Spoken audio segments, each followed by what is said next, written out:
Boker Tov, Shalom à tous et à toutes, tous nos fidèles présents, tous les fidèles Rabbi Nachman. Shalom Aleichem, Bezrat Hashem, que des bonnes nouvelles. Refoua Shlema pour Yitzhak Cohen Ben Rachel.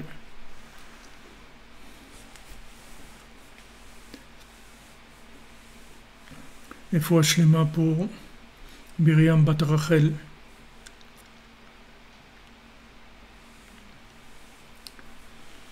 Merci pour vos encouragements. On fait pour Refoua Shlema d'une jeune dame qui s'appelle Erika, Léa Miriam Batester. Refoua Shlema pour notre ami David Ben Mesoda Cohen. Laura Listechava Batraya Daniel.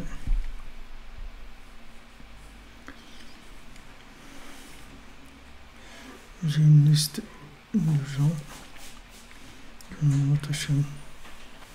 Ruth Batester, Josette Bat-Germaine, Annie Chana Bat-Desi Fortuné Messorda, Myriam Bat-Rachel, Michael Ben-Sara,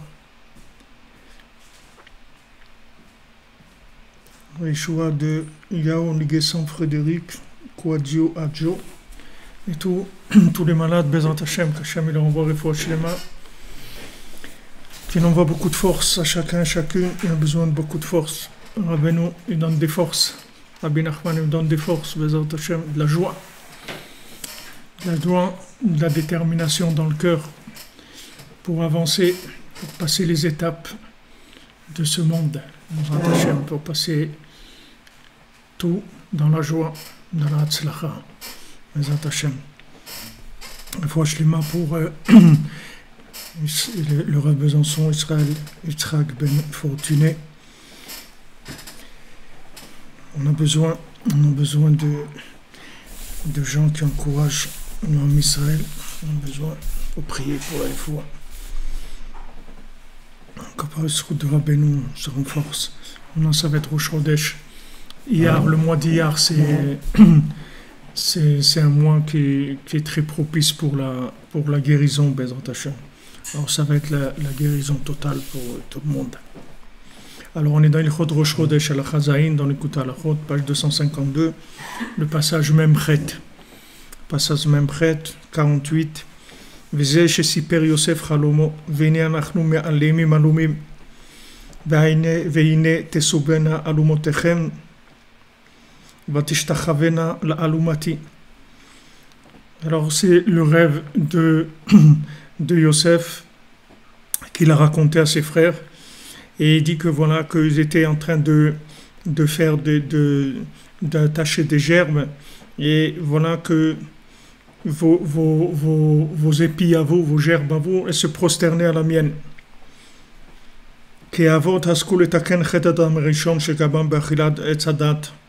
Parce que nos ancêtres, de quoi ils s'occupaient, c'est de réparer la faute du premier homme qui a fauté dans le fait de manger de l'arbre de la connaissance du bien et du mal.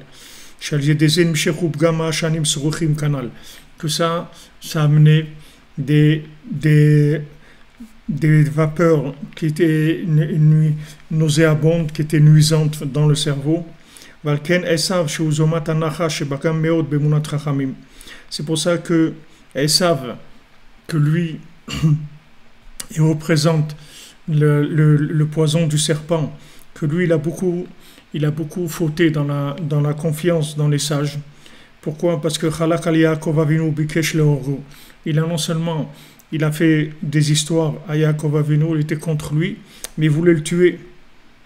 Et qui c'était Yaakov? C'était le Chacham Haemet, c'était le sage de sa génération. Comme ça s'est reproduit après avec tous les tzadikim qui ont eu de l'opposition, tous les tzadikim, Moshe Rabbeinu, tout le monde, Abraham Avinu, Yitzhak, Yaakov, tout le monde, Yosef, tout le monde a eu. Et en fin de compte, pour couronner Rabbi Nachman et Rabbi Nathan, tous des machloquettes contre eux, des gens qui étaient contre eux, c'est-à-dire qui ont été programmés dans un Emunat Chachamim, qui n'ont pas eu le mérite d'avoir la Emunah dans les tzadikim. Donc ça a entraîné que il a eu des problèmes énormes avec la nourriture, puisqu'il a dit à Yaakov, Al-Itedina, fais-moi, gave-moi de ces lentilles-là rouges, de ce manger rouge. Il a dit, gave-moi de ça. C'est-à-dire qu'il était, le fait qu'il n'avait pas du tout de Munat Rachamim, il n'avait pas du tout la confiance dans Yaakov, ça entraînait qu'il était lancé dans la nourriture, dans les problèmes de la nourriture. Et la nourriture quand elle n'est pas triée, elle amène dans le cerveau, elle amène on avait vu, elle amène des vapeurs qui rendent les idées complètement à l'envers. Chez Prinat Bgam Achila, Prinat Bgam Ashanim Sruchim, Shimshach Alide Bgam Chachamim Kanal. ויוסף שעסק בתורה, ויעקב מסר לו כל חוכמתו שקיבל משם ועבר. Maintenant, Yosef, lui, il étudiait la Torah. Et Yaakov, il lui a donné toute sa chokma. Toute la chokma de Yaakov qu'il a étudiée dans les yeshivas de Shem ve'Ever. Yaakov, il a étudié 14 ans dans les yeshivas de Shem ve'Ever avant d'aller chez Lavan. Et toute la chokma, toute sa sagesse, il a transmise à son fils Yosef. Comme c'est écrit, elle est toldot Yaakov, Yosef. Quelle est la descendance de Yaakov? C'est Yosef. C'est la descendance principale de Yaakov, c'est Yosef. Tous les tribus, tous ils sont importants, mais Yaakov c'est le plus important de toutes les tribus. Chez Zeprinat Shlemut HaTorah les Deribouy Asfarim, que ça c'est qu'est-ce qu'il a reçu de plus Yosef par rapport à ses frères, c'est que lui il a reçu de Yaakov tous les aspects, tous les angles de la Torah qui permettent de la comprendre dans toutes les situations et de vivre en connexion tout le temps avec la conscience véritable d'Hachem, sans se tromper, sans commencer à avoir des angoisses exagérées, ou d'être trop babacool dans un sens ou dans un autre. Pourquoi les gens ils cherchent les angoisses? Parce qu'ils cherchent à se sécuriser. Ils sont angoissés. Pourquoi? Parce qu'ils ne connaissent pas la Torah. Celui qui connaît la Torah, il n'est pas angoissé. Mais il faut connaître une Torah qui soit adaptée à moi. Il faut savoir exactement qu'est-ce qu'Hachem il attend de moi aujourd'hui. Peut-être qu'Hachem il attend de moi aujourd'hui que je vais faire bien une bracha de Netilat Yadayim ou de Hamotzi, ou je vais bien faire bon Birkat Amazon. C'est tout ce qu'il attend de moi aujourd'hui. Et maintenant, moi, je vais m'angoisser. Ouais, j'ai pas fait ça, j'ai pas bien fait ça, et je suis pas resté assez longtemps dans la prière, et j'ai oublié de faire ça, et j'ai compté le Homer trop tard, j'aurais dû compter plus tôt, j'ai truc, et j'ai fait ça, et j'ai compté le Homer, quand j'ai fait la bénédiction, je savais même pas quel jour c'était, et après, toutes ces angoisses, ça va de quoi? Ça vient du manque d'explication de la Torah qui empêche les gens de se connecter. Si vous avez l'explication valable, vous allez vous connecter à la Torah. Vous allez vous connecter à Hachem. Si vous avez qu'on vous explique bien, alors vous êtes connecté. Si on vous trouve l'explication qui est adaptée à vous, au moment où vous vous trouvez là, alors tout de suite vous allez vous connecter à Hachem. Mais quand on vous donne une Torah que vous devez chercher vous-même dans l'obscurité, vous cherchez comment vous connecter à cette Torah. Alors vous allez essayer de faire tout ce que vous pouvez, puisque maintenant vous ne savez pas exactement ce que vous devez faire, quelle proportion, combien faire de prières, combien d'études, combien de ci, combien de... Alors vous allez essayer de faire le maximum. Comme des gens ils viennent, ils arrivent, ils savent à peine lire, on leur apprend la Gemara, allez, tu vas apprendre la Gemara et tout. Mais le gars il ne sait même pas si Moshe Rabbeinu il est venu après Noach, ou il était marié avec Esther, ou c'était le copain de Hachvérosh, je ne sais rien du tout. Qu'est-ce que tu vas apprendre la Gemara? Il a dit non, il faut apprendre la Gemara, tu vas apprendre, ok, il va apprendre, et après après quand il grandit, il se cherche, il ne sait même pas où il est dans le monde. Après il ne sait pas qu'est-ce qu'il fait, il connaît plein de choses. Connaît plein de choses, mais qu'est-ce qu'il fait avec? C'est comme vous allez à l'école, ils vous apprennent plein de choses, mais tout ce que vous avez appris, voilà, Vercingétorix, c'est tout. Qu'est-ce que vous avez fait avec Vercingétorix aujourd'hui? Vous allez faire quelque chose avec lui. Alors le temps que vous avez appris ça, vous avez perdu votre temps. Et c'est dur à apprendre, voilà les amis, il y a ça, il y a dans la vie, voilà les problèmes. Vous allez vous marier, vous marier, il faut que vous sachiez comment faire avec votre épouse, comment parler avec elle, comment l'honorer, comment faire, vous allez avoir des enfants, comment les éduquer, voilà ce qu'on a besoin. Ils nous ont appris des trucs qu'on n'a rien à faire avec tout ça. Il y en a des paquets de connaissances qui servent à rien. Dans la Torah, c'est pareil. Il y a beaucoup de connaissances, mais toutes ces connaissances-là, il faut qu'elles soient adaptées à chacun. Et pour qu'elle soit adaptée à chacun, il faut de la connaissance qui, qui, qui soit contractée au niveau de chacun, qui soit un langage universel. Et le langage universel, c'est le tzaddik qui a. Parce que le tzaddik, il représente Yesod, que ce soit justement, c'est la sphira de Yesod. Yesod Shebikvura. Yesod, ça veut dire c'est la base sur quoi tout tient. Yosef, c'est Yosef HaTzadik, il représente le tzaddik, parce qu'il représente le Yesod, la base. Et de lui, toutes les midot, elles passent par lui. C'est-à-dire tout ce que vous allez prendre avant, toutes les sphirotes, Chesed, Gvura, Tiferet, Netzach, Hod, toutes ces sphirotes-là, Yosef, Chochma, Binada, tout ça va passer par Yesod. Quand ça passe par Yesod, après ça va dans Malchut, après ça va dans l'action. C'est-à-dire ça donne le pouvoir d'agir. Mais si maintenant, votre connaissance, tout ce que vous avez emmagasiné, ça passe pas par Yesod, c'est-à-dire ça passe pas par la connexion. Yesod, c'est la connexion, c'est le brit, c'est la connexion, c'est l'alliance, c'est la vie. Si ça passe pas par la vie, alors vous allez rester avec des connaissances. Et pour essayer de vivre vos connaissances, vous allez essayer d'être le plus parfait possible, si vous êtes sincère. Et si vous êtes moins sincère, ou si vous vous rendez compte que c'est un peu dangereux pour vous, vous allez faire un peu cool, vous dire, bon, moi je fais ce que je peux, qu'est-ce qu'il y a? C'est déjà bien ce que je fais, c'est tout. Qu'est-ce qu'on va... Chacun il essaye. Alors, soit les gens ils vont trop à gauche, soit ils vont trop à droite. Ou d'un côté ils vont trop fort, ou ils font pas assez. Mais ils ne trouvent pas le rythme, le vrai rythme pour être joyeux, pour être connecté et être joyeux. Je vous l'ai dit plusieurs fois, Rabbeinu dit que la joie, c'est le signe de connexion. Comme quand vous avez un appareil qui est allumé, vous avez un voyant qui s'allume. Alors, soit il est vert, soit il est rouge, mais il y a un voyant qui vous dit que l'appareil il est allumé. Le voyant que vous êtes connecté avec Hachem, c'est que vous êtes joyeux. C'est ça le voyant. Si vous n'êtes pas joyeux, c'est que vous n'êtes pas à votre place, parce que vous n'êtes pas connecté. Ça veut dire soit vous en faites trop, soit vous en faites pas assez, soit ce que vous faites, c'est pas comme ça que vous devez le faire. Alors ça demande de la recherche. Alors Yaakov, lui, il a transmis à Yosef le Ikar. Sinon, pourquoi il n'a pas enseigné la Torah à tous ses enfants, Yaakov? Tous ses enfants, il leur a enseigné la Torah. Tous ses enfants, c'était des tzadikim. Pourquoi Reuven, c'est pas un tzadik? Shimon, c'est pas un tzadik? Lévi, c'est pas un tzadik? Tous, c'est des tzadikim. Mais il y a un tzadik que lui, il parle 70 langues. Ça, c'est Yosef. Il parle 70 langues. Donc, quand il vient te parler, tu peux pas lui dire « je comprends pas ». Parce qu'il parle 70 langues. Donc, n'importe où tu te trouves, c'est une langue, un langage que tu as. Lui, il parle toutes les langues. Donc, c'est sûr qu'il parle ton langage. Il parle ton langage, donc tu vas l'entendre. Tu vas dire « ah, ça me dit quelque chose. Je sais pas pourquoi, mais ça me parle. Je me sens concerné. » Parce qu'il parle ta langue, c'est tout. Lui, il parle toutes les langues. C'est-à-dire il a la maîtrise de la communication. C'est l'alliance. L'alliance, c'est la maîtrise de la communication. Donc celui qui a l'alliance, il maîtrise toute la communication dans le monde. Il peut communiquer avec n'importe qui. Que ce soit un grand rabbin ou que ce soit quelqu'un qui est au fond du ravin, n'importe qui. Il vient, il parle avec lui, il va le connecter à Dieu tout de suite. Il parle avec n'importe qui dans le monde. Vous voyez, Rabbi Nathan, quand une fois son fils Rav Yitzhak, il travaillait à la poste, et la poste c'était là où il y avait aussi les chevaux et tout. Comme dans les westerns aussi, c'est comme ça, on voit que la poste, la télégraphe et tout, il y avait les chevaux aussi. Alors à l'époque c'était comme ça, il y avait les chevaux, c'était l'endroit de la gare, si on veut, la gare pas routière, mais la gare des chevaux, des carrosses, etc. Et il y avait aussi la poste. Alors lui, il travaillait là-bas. Alors, il y avait quelqu'un qui est venu et comme ça, il a parlé avec lui et ce monsieur-là, il lui a dit, je vais aller à Berlin maintenant, je vais aller chez un...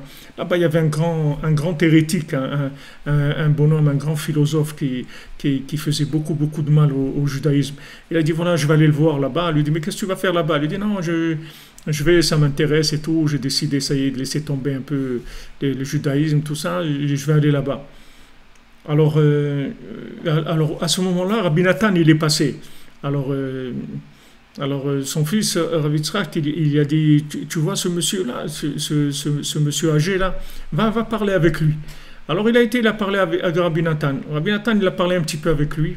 Ça y est, c'est terminé. Il n'a pas été à Berlin, il a été nulle part. C'est fini. Pourquoi maintenant l'autre, il est arrivé pourquoi l'autre, il a embrouillé? Pourquoi l'autre, il a attiré? Parce que le langage de la Torah qu'il y avait, ça ne lui parlait pas. Maintenant, le bonhomme, il ne va pas mourir. Qu'est-ce qu'il va? Il va crever, il va faire semblant de vivre. Il ne peut pas. Donc il voit des trucs, il essaye ça, il voit des gens, des idées comme ça, des trucs. Il essaie d'aller là, il se cherche. Mais la faute, les gens essayent de dire aux gens, ouais, mais vous faites pas la Torah et tout, vous avez rien compris, il faut faire la Torah, il faut faire. Qu'est-ce que ça veut dire il faut faire la Torah? Ça veut rien dire du tout. Il faut faire la Torah. C'est-à-dire il faut faire la Torah. Il faut que tu donnes à la personne envie de faire ça, que ça le nourrisse spirituellement, que ça lui donne une orientation, qu'il arrive à s'identifier avec ça. Quelqu'un, tu lui dis, monte en Israël. Alors maintenant, il vient en Israël, ça ne lui dit rien, il n'a pas envie. Ça ne lui dit rien, il préfère aller aux îles Canaries, ou je ne sais pas où. Ça ne lui dit rien, alors qu'est-ce que tu vas faire? Tu vas dire, ouais, mais tu es fou, il faut venir en Israël et tout. Qu'est-ce que ça veut dire il faut rien du tout. Il faut vivre, c'est tout. C'est ça qu'il faut. Maintenant, si tu arrives à lui présenter la chose dans son langage, tu vas voir que tout de suite, il va venir. Mais seulement, il faut avoir le langage. Pour avoir le langage, il y a Brit Amaor et Brit Alashon. Il y a deux alliances. Il y a l'alliance de la Brit Mila et l'alliance de la bouche. C'est deux alliances. Mila, ça veut dire en hébreu la Mila, mais ça veut dire un mot aussi. C'est le même mot. Mila, c'est un mot. Et Mila, c'est la Brit Mila. Parce que c'est la même chose. C'est-à-dire, celui qui a un, il a l'autre. Rabbi nous dit, celui qui a un, il a l'autre. Les deux, ils communiquent. C'est-à-dire que celui qui garde l'alliance, il sait parler. Il a un langage universel. Celui qui ne garde pas l'alliance, alors il a un langage très très limité. Il a un langage comme Esav, il dit, allez, donne-moi à manger, donne-moi de la bouffe, je veux bouffer du rouge, là, donne-moi des trucs ketchup, là, des trucs rouges, donne-moi du rouge, j'ai envie de bouffer, là, truc, voilà, comme ça il parle, Esav. Vous comprenez?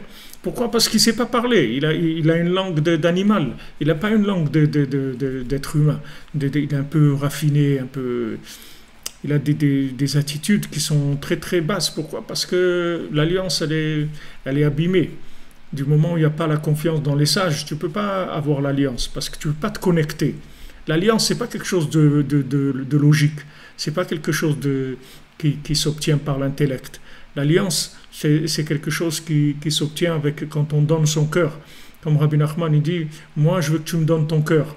Pas ton cerveau. Le cerveau, laisse-le là-bas. Je n'ai pas besoin de ton cerveau. Donne-moi ton cœur, c'est tout. Si tu me donnes ton cœur, moi je vais te réparer entièrement. Parce que si tu lui donnes son cœur, alors il va te connecter. Une fois que tu vas être connecté, il va te nettoyer entièrement de toutes les saletés de ce monde, de toutes les... C'est pas de ta faute. Les gens ils disent, ouais, mais voilà, moi je me rendais compte, je fais des bêtises, je fais des trucs. Mais il ne faut pas t'étonner que tu fais des bêtises. Il y a 2000 ans de galoute, 2000 ans d'exil. Quelle bêtise. C'est un miracle qu'on se rappelle encore qu'il faut mettre une kippa ou il faut faire Shabbat. C'est un miracle. 2000 ans qui sont passés, 2000 ans d'exil. C'est pas 2000 ans on était enfermés dans une synagogue et on a étudié. Non, c'est 2000 ans où on est passé dans tous les langages possibles à l'envers de la terre, c'est-à-dire tous les langages qui sont des langages inversés de la vie. C'est-à-dire qu'on a cru dans ça, on a cru dans la patrie, on a cru dans la guerre, on a cru dans l'art, on a cru dans la philosophie, on a cru dans tout ce que tu veux. On a cru dans l'amour, on a cru dans l'amitié, on a cru dans plein de choses qu'on nous a vendues. Et après tout ça, les gens ils disent « Ouais, mais tu fais pas la Torah, tu fais pas les... » Qu'est-ce que tu veux qu'il fasse, le bonhomme? Il a été complètement, comme Rabbeinu dit, il a reçu les 10 flèches, toutes les flèches empoisonnées de ce monde. Qu'est-ce que tu veux qu'il fasse? Donc maintenant, trouve-lui un langage qui est adapté à lui et sors-le de là. C'est à toi en tant qu'enseignant, c'est toi qui es responsable, c'est pas lui. Lui, il est là, lui, il attend que ça. Qui est-ce qui veut pas être heureux et vivre dans la émouna, dans la joie avec Hachem? La seule joie qui existe dans le monde, c'est l'attachement à Hachem. Il n'y a pas d'autre joie. Toutes les autres joies, c'est pas des joies, c'est des petits feux d'artifice comme ça. Ça dure 5 minutes, un quart d'heure, 1 heure, un jour, une semaine. Mais ça se termine après. Mais quand tu es connecté avec Hachem, c'est la fête. 24 heures sur 24. C'est toujours la fête. C'est toujours joyeux. Tu es toujours content. Tu vois toujours des choses. Voilà, tu demandes à Hachem, voilà, s'il te plaît, voilà, ça attaque, il t'envoie. Tu vois, c'est interactif avec Hachem. Il y a des choses qui se passent. Tu lui demandes, il te fait faire des rencontres, des choses. Mais c'est ça la joie. C'est ça la joie de vivre. C'est quoi la joie de vivre? C'est ça la vraie joie. Mais ça dépend de l'alliance. S'il n'y a pas de l'alliance, il n'y a pas de vie. La vie, elle vient de l'alliance. Alors quand quelqu'un garde l'alliance, il a aussi la parole. C'est-à-dire, il sait parler. Il peut parler, c'est-à-dire il peut transmettre la Torah, une Torah vivante. C'est écrit dans Shulchan Aruch que si un rave si tu dois prendre un rave pour une communauté. Maintenant, tu as le choix entre deux raves. Un rave qui connaît toute la Torah entière et un rave qui connaît rien qu'une Gemara, mais il sait l'enseigner de façon vivante. Et l'autre, il connaît toute la Torah, mais quand il enseigne, c'est comme un professeur d'université. Si vous avez déjà été à l'université, je ne vous souhaite pas, mais si vous avez été, alors il rentre, mesdemoiselles, messieurs, bonjour. Il rentre, tac, tac, il écrit, au revoir, il s'en va. Tu as compris, tu dors, tu fais ce que tu veux. Les Birlad, tu n'existes même pas. Il n'y a rien du tout. Alors il y a de la Torah qui s'enseigne comme ça aussi. Et il t'enseigne, il sort des connaissances, il te les tac, tac, tac, tac, tac. Ok, shalom. Alors attention, hein, il faut faire attention. Hein. Ok, allez, shalom, shalom. Il n'y a rien. Et il y a celui, il connaît un peu, mais il sait le faire vivre. Alors la halakha te dit, tu dois prendre ce rave-là.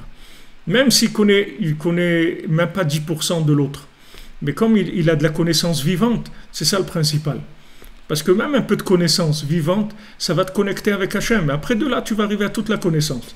Mais si tu as de la connaissance morte, tu commences même pas. Il y a pas tu n'as pas envie. Viens sortir quelqu'un de son lit pour qu'il va à la synagogue. Il n'a pas envie. Qu'est-ce que tu vas lui dire? Mais il faut. Si tu dis alors il faut, c'est bien. Non, mais c'est grave, alors c'est très grave. Alors, mais lève-toi, je peux pas. J'ai pas envie. Alors vas-y, donne-lui envie. Vas-y. Tu crois que tu vas lui répéter 100 fois la même chose, il va avoir envie. Ça ne sert à rien. Il faut que tu lui donnes envie, que tu lui donnes de la vie. Il faut que tu le connectes, qu'il soit branché. Et à ce moment-là, tu n'as rien à lui dire, il va se lever tout seul. Il va se lever tout seul. Il y a des enfants, ils se lèvent pour la prière avant leur père, ils sont déjà à la synagogue. Ils n'ont pas besoin, ils sont branchés, ils n'ont pas besoin de rien. Et il y en a, tu peux les tirer, avant que tu les tires du lit, tu vas user tes nerfs complètement. Tu vas t'user les nerfs, tu vas t'arracher les cheveux pour les sortir du lit. C'est comme ça, c'est-à-dire si c'est une Torah qui est rien qu'il faut. Alors il n'y a pas de vitalité. Donc Yosef, il a reçu l'enseignement de Yaakov. L'enseignement de Yaakov, c'est-à-dire c'est un enseignement vivant, c'est un enseignement où il y a de la parole. Comme c'est écrit que ses frères, ils ne pouvaient pas parler avec lui. Ils ne pouvaient pas parler avec Yosef. Ils parlaient comme ça technique, mais il n'y avait pas d'échange, parce qu'ils n'arrivaient pas à échanger. Ils n'arrivaient pas à se connecter avec lui. Et lui, il leur disait, regardez, voilà, moi je suis venu pour vous aider, pour vous réparer, etc. Et eux, ils se moquaient de lui. Ils disaient, c'est ce fou-là, qu'est-ce qu'il raconte? Il est illuminé, c'est un illuminé, etc. Ils ne voulaient pas croire ce qu'il racontait. Et les Mahabsés s'entraînaient toute la galoute, tout ce qu'il y a eu après, toute la souffrance qu'il y a eu, tout, c'est à cause de ça. Parce qu'ils ne voulaient pas croire dans Yosef. S'ils avaient cru dans Yosef, il n'y aurait pas eu tous ces problèmes. Mais sauf ils ont vu qu'ils se sont prosternés à Yosef, et même après tout l'exil d'Égypte, quand il a fallu sortir, il a fallu aller chercher le cercueil de Yosef. Sinon, il n'y a rien, il n'y a pas d'ouverture de la mer Rouge, il n'y a rien du tout. Il n'y a rien, parce que c'est tout du cinéma. S'il n'y a pas Yosef, il n'y a rien. S'il n'y a pas la connexion, il n'y a rien du tout. Si tu travailles hors connexion, dans ton ordinateur, c'est bien, tu vois des photos, tu vois des films et tout, c'est tout ce que tu peux voir. Ce qu'il y a dans ton c'est tout. Mais il n'y a rien, il n'y a pas d'ouverture vers rien. Tu n'as pas de connexion, il n'y a rien du tout. Alors la Torah, la mer Rouge, tu peux attendre là-bas 1000 ans, elle ne va jamais s'ouvrir. Elle s'est ouverte parce qu'elle a vu le haron de Yosef, elle a vu les ossements de Yosef. C'est pour ça qu'elle va s'ouvrir. Comme maintenant, Mashiach, il va venir parce qu'il va voir les ossements de Rabbi Nachman, la tombe de Rabbi Nachman, et chacun qui va aller au Man, il ouvre la porte du Mashiach. Chacun qui va aller au Man faire un tikkun klali, il va participer à l'ouverture du chemin de Mashiach. Ah, maintenant, ils disent, ouais, truc et tout, ok, tu verras. Tu verras quand on va arriver, que ça va s'ouvrir, tu vas voir comment ça va s'ouvrir. Rabbi Nachman, il dit, chaque voyage de chacun, il rapproche la Géoula. C'est comme ça. Les ossements, Ben Rav Nachman, il dit que, justement, c'était le 26, là, c'était la Iloula de Yoshua Benoun, mais c'était aussi la Iloula de Rav Nachman Tulchiner, qui était l'élève de Rabbi Nathan. Et son fils, qui était son élève, c'est Rav Avraham ben Rav Nachman, qui a écrit Biur al-Ikutim, Korveor, tous ces sfarim-là.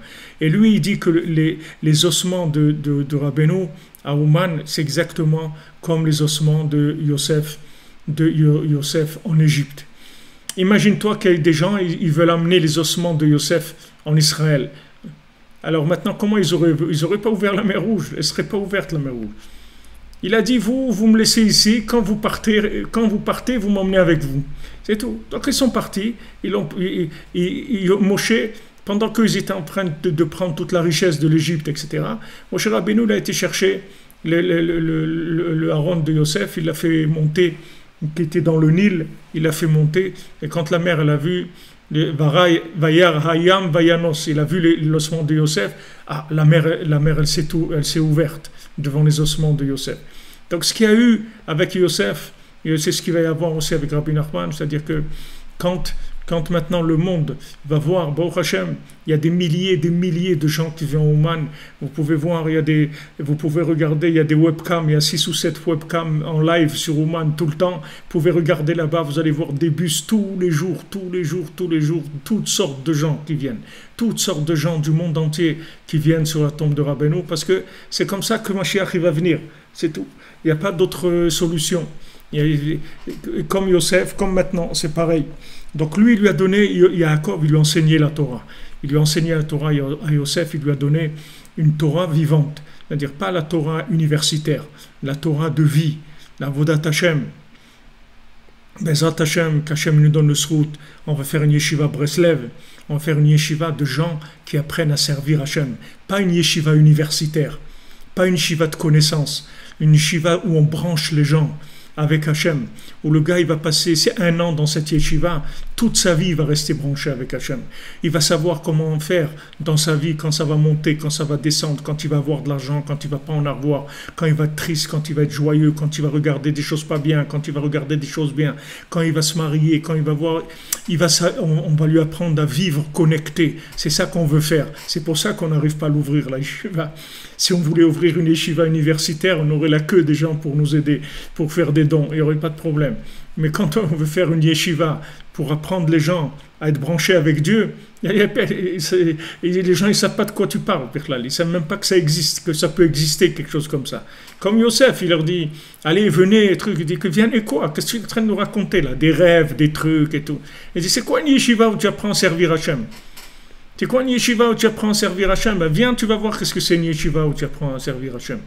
Une yeshiva où tu apprends à faire un birkat Amazon avec ton cœur, où tu apprends à te lever le matin avec de la joie en disant merci mon Dieu que tu m'as levé, pas que tu te lèves le matin, tu maudis la vie parce que tu aurais préféré que crever dans la nuit sans t'en rendre compte. Non, un truc où tu as envie de vivre, tu as envie d'aimer, tu as envie de donner, tu as envie de sauter en l'air toute la journée de joie, que bon, Hachem, tu as trouvé la Torah de Rabbi Nachman, une yeshiva, on fait du Likutei Tfilot, des Teilim tous les jours, on prie 2 ou 3 heures par jour, à part les prières. On apprend à prier, on apprend à aimer la Torah, on commence avec des choses simples et profondes, on étudie le Chumash avec de la profondeur, avec de la connexion, que les gens vivent ça doucement en avant. Mais malheureusement, qu'est-ce que vous voulez? Il faut prier, voilà, vous êtes tous là, priez pour nous, qu'Hachem nous donne le mérite, qu'on puisse faire une yeshiva francophone pour aider les gens à servir Hachem. Et moi, malheureusement, vous savez combien de jeunes qui s'adressent à moi pour une yeshiva. Je dis, j'ai pas de yeshiva, qu'est-ce que je fasse? Alors, ils vont dans les autres yeshivot, ils vont dans University Yeshiva. Il y a des University Yeshiva où on apprend la Torah. C'est tout. Apprends, et tu viendras. Après, tu viendras quelqu'un. Apprends. Et devenir quoi? Moi, je ne veux pas devenir quelqu'un. Moi, je veux me brancher avec Hachem. Je veux avoir Hachem dans mon cœur. Je veux l'aimer, je veux le craindre. Je veux vivre avec lui jour et nuit. C'est ça que je veux. Je ne veux pas devenir un universitaire. Je ne veux pas être diplômé de l'université de Torah. C'est pas ça qui m'intéresse. Alors, il lui a enseigné ça à Yosef. Alors, pourquoi il a dit vos gerbes de blé à vous, vos épis de blé, ils se prosternent aux miens, parce que le blé, c'est le principal de la nourriture. C'est-à-dire, c'est ça qu'on mange qui fait la base de notre nourriture. Comme Yosef, lui, il a le mérite d'avoir la confiance dans les sages, c'est-à-dire il avait la confiance dans son père. Alken alumato shiprinat alechem ikar ma'achalim kama vegam nitzava. Donc son épi de blé à lui, sa gerbe de blé, la tige, comment on dit, c'est la tige avec l'épi. Alors cette tige-là, elle était debout, et vegam nitzava, et elle tenait, elle était stable. Elle était debout et stable. Pas qu'elle était comme ça, une fois là-bas, une fois il va jouer au flipper, une fois il va à la synagogue. Non, c'est stable. Il est stable. Dans la joie, stable, il tient, il est bien là où il est, c'est tout. Il est à son niveau, il est bien. Parce que lui, il a été sauvé de quoi? De Beza'at apecha tuchalachem. À la sueur de ton nez, de ton front, tu vas manger ton pain. C'est-à-dire, tu vas manger ton pain, ça va être dur pour avoir ton pain. C'est pas que maintenant la parnassa qui va être dur. C'est pas que tu vas gagner ta vie durement. Ça aussi, ça vient de ça. C'est pas que de gagner sa vie qui va être dur. C'est même ce que tu manges, ça va être dur.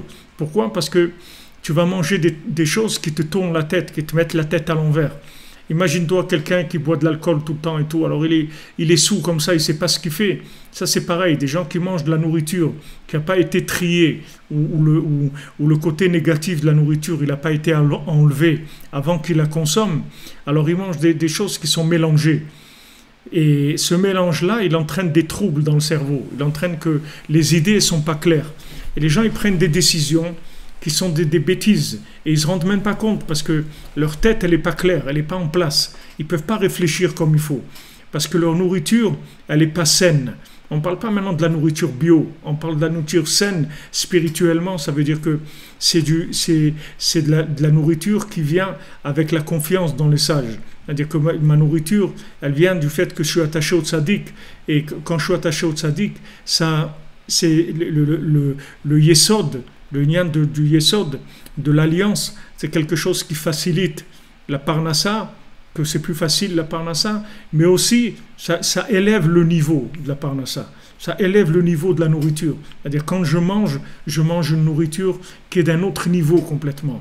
Elle est peut-être pas bio, c'est de la nourriture, j'achète le pain à l'épicerie, mais au point de vue spirituel, elle est plus que bio, elle est chargée en énergie spirituelle positive et elle me donne des idées claires. Au contraire, elles font grandir la clarté de mon esprit, je vois clair. Quand je dois prendre des décisions, je vois clair. Quand on me propose un travail, je vois clair. Quand je dois déménager, je vois clair. Quand je dois venir en Israël, je vois clair. Tout ce que je fais, je vois clair. Parce que ma tête, elle est nourrie par des choses qui sont claires aussi.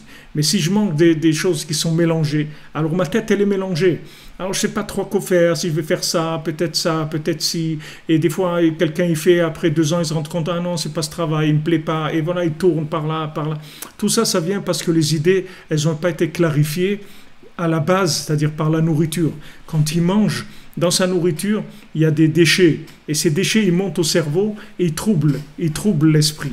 Tandis que maintenant, quand il y a la Emunat Chachamim, quand on a confiance dans le tzaddik, alors quand on mange, la nourriture qu'on mange, elle est complètement débarrassée de Esav. C'est-à-dire le Esav, c'est le foie. C'est-à-dire le foie, il rentre pas son grain de sel dans ce qui va entrer dans notre cerveau. Et on se débarrasse de Esav et on n'a pas des idées qui sont farfelues. Regardez maintenant des fous là, chacun il veut faire la guerre avec l'autre. Et c'est comme s'ils s'amusent. Trump il dit attends, on va essayer. Tu sais, on a des missiles intelligents, hein. On ne croit pas. Hein. On va voir un peu. Tu vas voir un peu ce que c'est. On dirait qu'ils sont en train de jouer avec la vie des gens. Il peut y avoir des millions de morts de ces fous là. Regardez les 2 gars qui dirigent le monde, les 2 plus puissances mondiales, c'est des fous, hein, les plus fous que l'autre. Ils ne savent pas ce qu'ils font. Regardez dans quel monde on est. Et regardez comme un c'est un autiste et l'autre c'est un quoi, c'est un je sais pas quoi. Mais c'est des fous. Regardez qu'est-ce qui dirige le monde. Regardez comment il parle. Après il dit ah non mais j'ai pas dit que je vais faire tout de suite hein. Bon on verra. Et la France il dit bon on verra hein. En son temps on prendra la décision qu'il faut au moment où il faut la bonne décision. N'importe quoi, des trucs de n'importe quoi.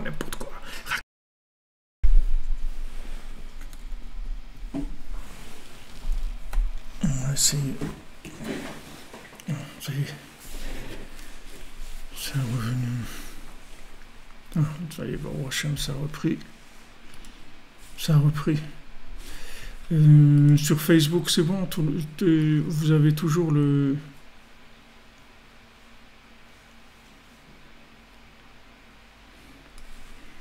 Vous êtes là, oui, pas de problème.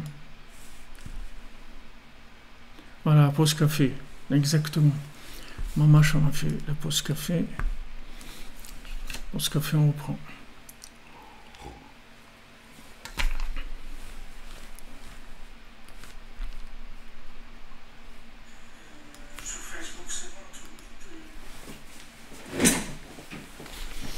Donc Yosef Hatzadik, lui, il reste 12 ans en prison. C'est pas un problème. Pourquoi? Parce qu'il a la Emouna, parce qu'il est connecté. Donc il est en prison, il est connecté. Maintenant, après, il devient l'empereur de l'Égypte, du monde entier. Il devient le patron du monde. C'est lui qui nourrit le monde entier. Parce que l'Égypte a nourrissé le monde entier. C'était la première puissance mondiale. C'est la plus grande puissance mondiale, l'Égypte. Donc Yosef, il se trouve à la direction du monde. Mais ça ne lui change rien. Il reste Yosef, c'est tout. Il reste la même chose. Il reste Yosef. Ça ne lui tombe pas la tête. Ça ne lui fait rien. Qu'il soit en prison, ou qu'il soit comme ça. Hachem, il veut ça. Après, ses frères, il vient, il dit, excuse-nous, ce qu'on a fait, c'est pas bien et tout. Il dit, vous n'avez rien fait. C'est Hachem qui a voulu ça, c'est tout. Hachem, il a voulu comme ça, parce que je devrais préparer la descente en Égypte, et donc il a voulu comme ça et tout. Et tout. Il n'a pas de rancune, il n'a rien de tout, parce que il est connecté. Comme on dit, le chien, il mord pas, il mord le bâton. Lui, il mord pas le bâton. Il voit qu'il y a quelqu'un qui tient le bâton. Donc ça se passe à un autre niveau. Ça ne se passe pas à ce niveau-là. Donc quand tu as une Torah qui est connectée, alors cette Torah, elle te permet de te maintenir dans toutes les situations. Parce que c'est une Torah avec de la Emouna. C'est une Torah avec de la Emouna. C'est pas une Torah avec des connaissances. Tu sais, quand il y a des connaissances, il suffit d'un petit peu de douleur, un petit peu de souffrance, un petit peu de malaise, toute la connaissance, elle s'en va. Fini. Prends les gens qui vivent avec les connaissances, tu vas voir que dans leur vie, qu'est-ce qu'ils deviennent quand ils ont des épreuves. Il n'y a plus rien. Il n'y a plus rien. La connaissance, elle ne peut pas te tenir. Elle ne peut pas te tenir. Elle ne tient pas le bonhomme. Mais la Emouna, la connaissance avec de la Emouna, ça tient toute la vie. Il y avait un Rav Shmuel qui était à Auschwitz et il était tous les soirs, il leur faisait du Zohar. Un Breslever, il s'appelait Rav Shmuel, il était là-bas. Tous les soirs, il leur faisait du Zohar, il connaissait les Zohar par cœur. Tous les soirs, il leur faisait du Zohar. C'est avec ça qu'il tenait les gens. Il les encourageait sans arrêt, sans arrêt. Et même qu'ils étaient là-bas, dans Mamash, dans le Gehinam, dans l'enfer, Mamash, ces gens-là, ils n'étaient pas complètement avalés par la... C'est sûr qu'ils souffraient. C'est pas un Yann qui ne souffrait pas. Ils souffraient, mais la souffrance, elle ne les déconnectait pas. Le problème, c'est quand la souffrance, la difficulté, elle te déconnecte. C'est le problème. Les gens, ils ont la Emouna dans Hachem quand ça va bien. Parce que c'est une Emouna qui est dans la tête. Donc quand la tête, elle va bien, il n'y a pas de problème. Mais quand la tête ne va pas bien, quand la situation, elle ne correspond pas à ce que tu as dans ta tête, alors comment tu vas faire? Quand c'est à l'envers, comment tu vas faire? Quand les gens, ils ont des épreuves de Parnassa, de Shalom Bayit, qu'ils n'arrivent pas à se marier, qu'ils n'arrivent pas à ci, à ça, comment ils vont faire? Si tu as une émouna intellectuelle, tu ne peux pas tenir, ça va te casser. Tu ne peux pas tenir. Tu peux tenir que si ta émouna, elle est vivante, elle est branchée. Mais sinon, tu ne peux pas tenir. Ça va être quelque chose qui va... Dès qu'il y a un problème, ça y est, tu es largué complètement. Comme la plupart des gens. La plupart des gens, ils arrivent. Tant que ça va bien, ça va bien. Mais dès qu'il y a un problème, ça y est, ça commence à... Les gens commencent à dérailler complètement. Ça, c'est le Kohar de Yosef Hatzadik. Ça, c'est le Kohar de l'Alliance. C'est le Kohar de la Emunat Chachamim. C'est-à-dire que quand maintenant il y a Emunat Chachamim, il y a en même temps le progrès, mais il y a le progrès qui est avec le côté que ça se maintient. Il y a la force aussi du maintien de la position. Pas que l'avancement de la position. On peut avancer. Comment il y a eu quand il y avait la guerre de Yom Kippour? Comment ils ont fait? quelle naisse il y a eu, qu'ils sont venus par surprise, etc. L'armée, elle n'était pas prête en Israël, tout ce qu'on veut. Mais qu'est-ce qu'ils ont fait? Ils les ont fait avancer, avancer, avancer. Une fois qu'ils ont avancé, les Égyptiens, après, ils ont été derrière eux et ils les ont coupés de l'arrière. Quand ils ont coupé de l'arrière, après, ils avaient 20 000 prisonniers qui étaient assis par terre, il n'y avait plus rien. Ni du manger, ni à boire, ni des armes, il n'y avait plus rien. Ça y est, c'est terminé. Ben, le Sahara, il fait comme ça. Il laisse la personne avancer, avance, mais il lui coupe les arrières, il lui coupe la connexion. Alors quand le gars il est plus connecté, lui il croit qu'il avance, mais il avance pas. Il est en train d'avancer, mais parce que ça va bien, il avance. Mais s'il a un problème, il va voir tout de suite qu'il avance pas. Et qu'il n'est pas en train d'avancer du tout, du tout. Et dès qu'il a une épreuve, il n'est plus en train d'avancer. C'est-à-dire il peut tenir que quand il n'y a pas d'épreuve. Mais ça s'appelle pas de la Torah, ça s'appelle pas de la vie, ça. La vie, elle a des épreuves. Il faut savoir vivre avec ces épreuves et les dépasser. Donc tu vois, regarde Yosef, il n'a pas un problème. Il n'a pas un problème. Pourtant, il y a de quoi mourir de dépression, ce qu'il a vécu. Qu'il a été vendu par ses frères qui voulaient le tuer d'abord. Rien que de savoir que tes frères, ils veulent te tuer, c'est terrible déjà. Après d'être vendu, d'être accusé à tort, d'être mis en prison à tort, mais c'est terrible. Rien que ça, quelqu'un il peut être en prison pendant 12 ans, toute la journée, il peut être en train de ramener ça dans son cœur, de remuer ça dans son cœur, et dire, voilà, tricks, voilà, ils m'ont accusé à tort, tout ça à cause de mes frères, dans quel pétrin ils m'ont mis. Mais pas du tout, il dansait toute la journée. Parce qu'il était connecté. Cette connexion, elle va au-delà de la situation. Même si la situation est douloureuse, même si la situation est difficile, mais la connexion, elle fait dépasser ça. La connexion, elle arrive à nous faire dépasser cette chose-là. Donc, Yosef Hatzadik, il te donne en même temps le côté, tu vas avancer. Et ça, il y a beaucoup de gens qui vont te dire avance, avance. Il n'y a pas de problème. Mais des gens qui vont te donner comment te maintenir quand il y a un problème, ça c'est autre chose. Ça c'est autre chose. C'est comme des trucs que tu achètes sur Internet. Des fois, par exemple, tu prends ton billet d'avion sur Internet. C'est bien, tu peux gagner, ça coûte peut-être 10% moins cher et tout. Mais quand il y a un problème, où tu vas? Nulle part, il n'y a personne. Il n'y a personne. Tu ne vas pas trouver quelqu'un. Maintenant, si tu as une agence de voyage avec qui tu travailles tout le temps, un gars sérieux et tout, qui s'y connaît, tu as un problème, tu l'appelles, et voilà, on règle, il t'aide, il te règle ton problème, il connaît des choses, etc.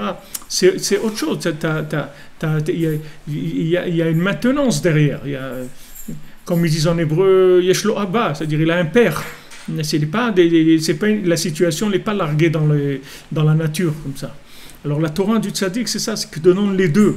Il te donne en même temps la motivation pour avancer, mais surtout, la force de te maintenir quand il y a du vent, quand il y a de la pluie, quand il y a de la grêle, quand il y a de la neige, quand il y a de la bourrasque. C'est là où tu vois ce qu'il a compris, le bonhomme.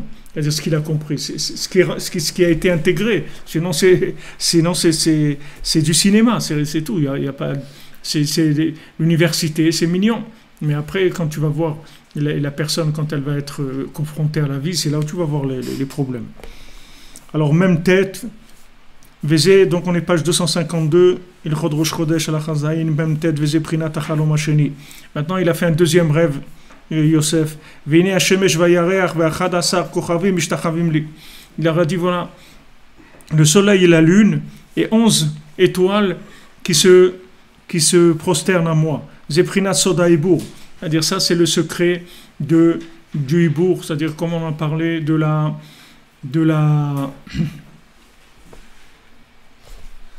l'adaptation entre le lunaire et le solaire. C'est-à-dire qu'il savait faire comment joindre le solaire, qui est la connaissance, avec le lunaire, qui est le vécu. Il savait les mettre en harmonie. Ça aussi, qui est-ce qui peut te dire qu'est-ce que tu es capable de faire dans ta vie? Peut-être que celui qui t'a conseillé, il t'a dit en dessous, il t'a dit au-dessus, tu ne peux pas savoir. Quelqu'un, il t'a conseillé quelque chose. Il t'a dit, voilà, toi, tu es capable de faire ça. Peut-être tu es capable de faire plus. Peut-être tu n'es pas capable de faire ça, c'est moins. Et voilà, tu n'es pas à ta place. Donc il y a une adaptation entre le solaire et le lunaire qu'il faut faire tout le temps, c'est-à-dire entre le côté de la connaissance, la théorie et le vécu. Il faut que je sache comment cette théorie, elle correspond à moi, à chaque instant, avoir la correspondance. Donc ça, il avait Yosef, il leur dit, regardez, le soleil et la lune et tout le système astral, ils se prosternent à moi. Parce que moi, j'ai le secret de l'adaptation de la lune au soleil. C'est-à-dire, je sais comment rattraper le décalage qu'il y a entre ce monde et l'autre monde. Al-Yedé Tikkun Emunat Chachamim.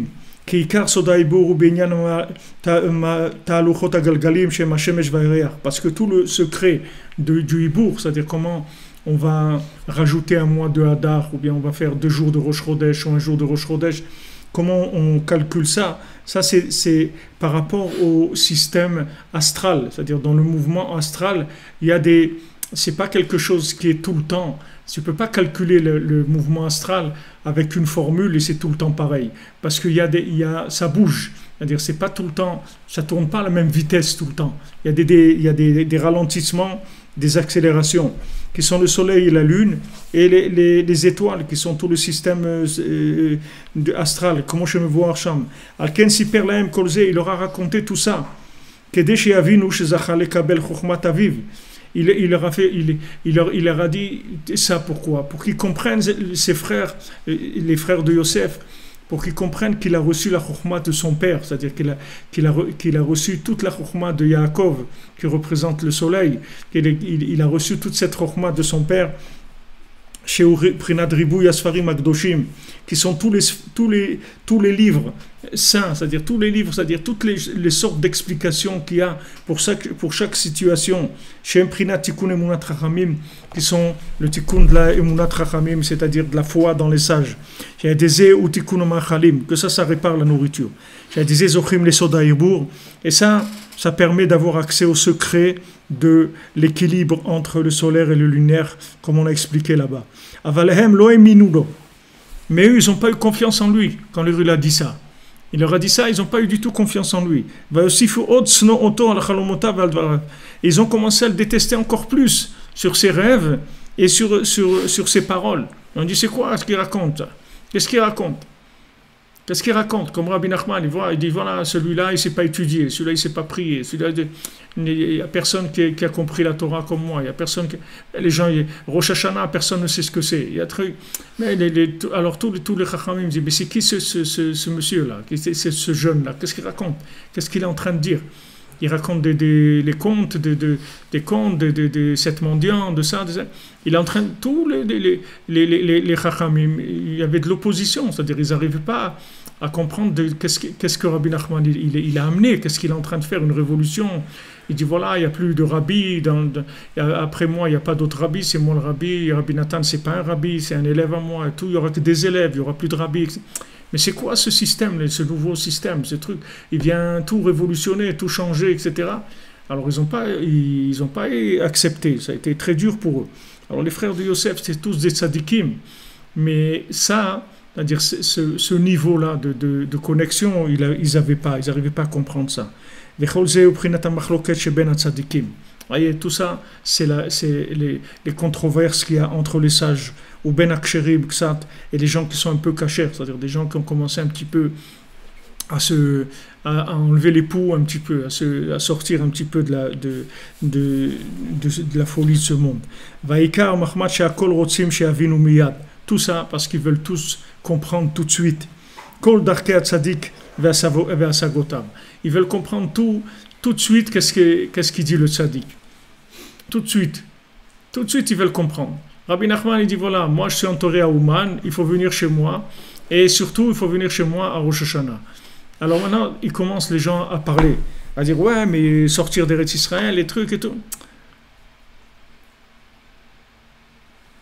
Mais attends, Rabbi Nachman, c'est Rabbi Nachman, c'est pas un rave d'aujourd'hui, c'est Rabbi Nachman.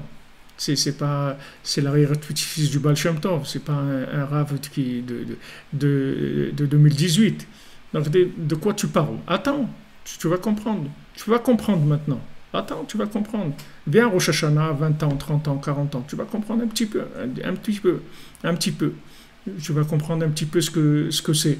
Tu vas voir déjà, il y a des gens, ils viennent, ils voient, ils disent, waouh, c'est fantastique, tous ces gens réunis, tellement différents, tous réunis autour du tzaddik et tout. C'est extraordinaire. Attends un petit peu. Maintenant, les gens veulent comprendre tout de suite. Ils viennent avec leurs références à eux, ils disent, voilà, ça c'est comme ça c'est comme ça. Et ça fait après qu'ils deviennent des opposants. Kim hayu akol ro'im ou mevinim ma sheisiga tzaddik. Parce que si tous ils voyaient et ils avaient compris ce que le tzaddik lui-même il a compris, afilu echad, chelek echad me'elef, même s'il comprenait 1/1000 de ce que le tzaddik comprend, hayu bevadai kulam kruchim acharav, tout le monde se serait attaché à lui complètement. Il y a une scène, vous voyez au Rabbi Nathan, Rabbi Nathan il vient voir Rabbeinu le matin, il voit que Rabbeinu il est parti de l'auberge où il était. Alors Rabbi Nathan il sort, il voit que ça y est, la calèche elle est partie. Alors il est comme ça, c'est tôt le matin, il n'a même pas mis sa veste, ni son chapeau, ni rien, et il voit que la calèche elle est au loin déjà, il se met à se courir pour attraper la calèche de Rabbeinu. Et il y a aussi Rav Naftali, il voit que Rabbi Nathan il court comme ça, il ne sait pas pourquoi, mais il voit Rabbi Nathan courir, lui aussi il se met à courir derrière lui. Et il court, et Rabbi Nathan il court. Et à un moment, il dit bon Hachem, ils sont arrivés à un endroit où il y avait un pont, et la charrette elle est obligée de ralentir et même de s'arrêter pour passer un truc et tout. Et là ils sont arrivés à rattraper Rabbeinu, et alors Rabbeinu il a souri un petit peu, il était content qu'ils aient couru comme ça pour le rattraper. Alors il leur a dit, qu'est-ce que vous voulez une bracha ou de la Torah? Alors Rabbi Nathan il lui a dit, la bracha vous me la ferez quand vous reviendrez de voyage, mais maintenant dites-nous une Torah. Alors il leur a dit la Torah que le tzaddik d'Azamra ou le tzaddik qui compte tuer un miskan, etc. Il leur a dit comme ça, dans la charrette, il leur a dit cette Torah-là. Et après, comme ça, ils l'ont suivi. Et après, Rabbi Nathan, il dit, pour retourner, c'était très loin. Ils étaient très loin déjà. Il fallait qu'ils attendent des charrettes qui reviennent dans l'endroit où ils ont attendu, ils sont retournés. C'est là où ils ont commencé à faire leur prière et tout. C'est déjà bien avancé la journée. Mais tu vois que pourquoi ils étaient attachés à lui, ils étaient attachés à lui, ils couraient derrière lui parce qu'ils savaient qu'ils avaient goûté de ce dont quoi il parlait, même s'ils comprenaient rien. Même s'ils savent qu'ils ne comprennent rien. Rabbi Nathan, tu vois, avec tout ce qu'il écrit, tout ce que tu vois, les secrets qu'il écrit, il te dit, moi, je ne comprends rien. Par rapport à ce que Rabbeinu dit, je peux promettre que je ne comprends rien du tout. Il te le dit, Rabbi Nathan lui-même, qu'il ne comprend rien. Que tout ce qu'il dit, c'est même pas 1/1000 de ce que Rabbeinu il a voulu dire. Mais il voulait chercher tout le temps. Ouman, il te dit, voilà, Ouman, je ne sais pas ce que c'est. Mais il y a une chose, je sais, c'est qu'il faut y aller tout le temps, ça je suis sûr. Mais qu'est-ce que c'est? Jusqu'où ça arrive, Ouman? Qu'est-ce que ça répare? Je ne peux pas te dire jusqu'où ça arrive. Parce que c'est tellement immense que il y avait une fois ici, je vous l'ai raconté déjà, un Breslev ici qui venait à Ouman et tout. Son père, il n'est pas venu à Ouman. Mais une fois, il est arrivé à convaincre son père de faire un tikkun haklali. Ici, pas à Ouman, à la maison. Et après, quand son père il est décédé, il est venu en rêve à son fils, il lui dit, mon fils, je te remercie. Tu sais pas ce tikkun haklali que tu m'as fait faire, comment il m'a aidé devant le tribunal en haut, quand je me suis présenté devant le tribunal. Regardez, un tikkun haklali qu'il a fait dans sa vie, à la maison, pas à Ouman. Alors imaginez quelqu'un, il vient à Ouman, il fait un tikkun haklali, il ne sait pas ce que c'est. Si les gens ils savaient ce que c'était, ils n'arrêteraient pas d'aller. Il va, il revient, dès qu'il a un peu d'argent, il retourne, il fait un, il revient, il va, il revient, sans arrêt. Mais Rabbi Nathan, lui, sentait ça. Il ne peut pas te l'expliquer, mais si tu t'attaches à lui, tu t'accroches à lui, comme lui s'accroche à Rabbeinu, alors tu vas sentir aussi des choses. Tu vas sentir des choses qui te fait passer. Mais tu ne peux pas dire... quelqu'un il te dit, mais c'est quoi Ouman? Qu'est-ce que vous allez lui dire, c'est quoi Ouman? Tu peux pas dire c'est quoi Ouman, je ne sais pas. Ça répare tout. Mais qu'est-ce que ça veut dire ça répare tout? Je ne peux pas, viens, c'est tout. Viens, c'est tout. Viens Ouman, fais un tikkun haklali. Viens une fois, fais tikkun haklali. C'est tout, viens, essaye, viens. Après, tu ressens des choses et tu ressens le besoin de retourner. Tu as envie de retourner, tu as envie encore d'aller un moment là-bas, de faire un peu de bodé doute là-bas, de faire un peu des tikkun haklali, etc. Maintenant, une explication logique de ça, il n'y a pas. Alors, Yosef, lui, leur a dit des choses extraordinaires. Il leur a dit des choses extraordinaires.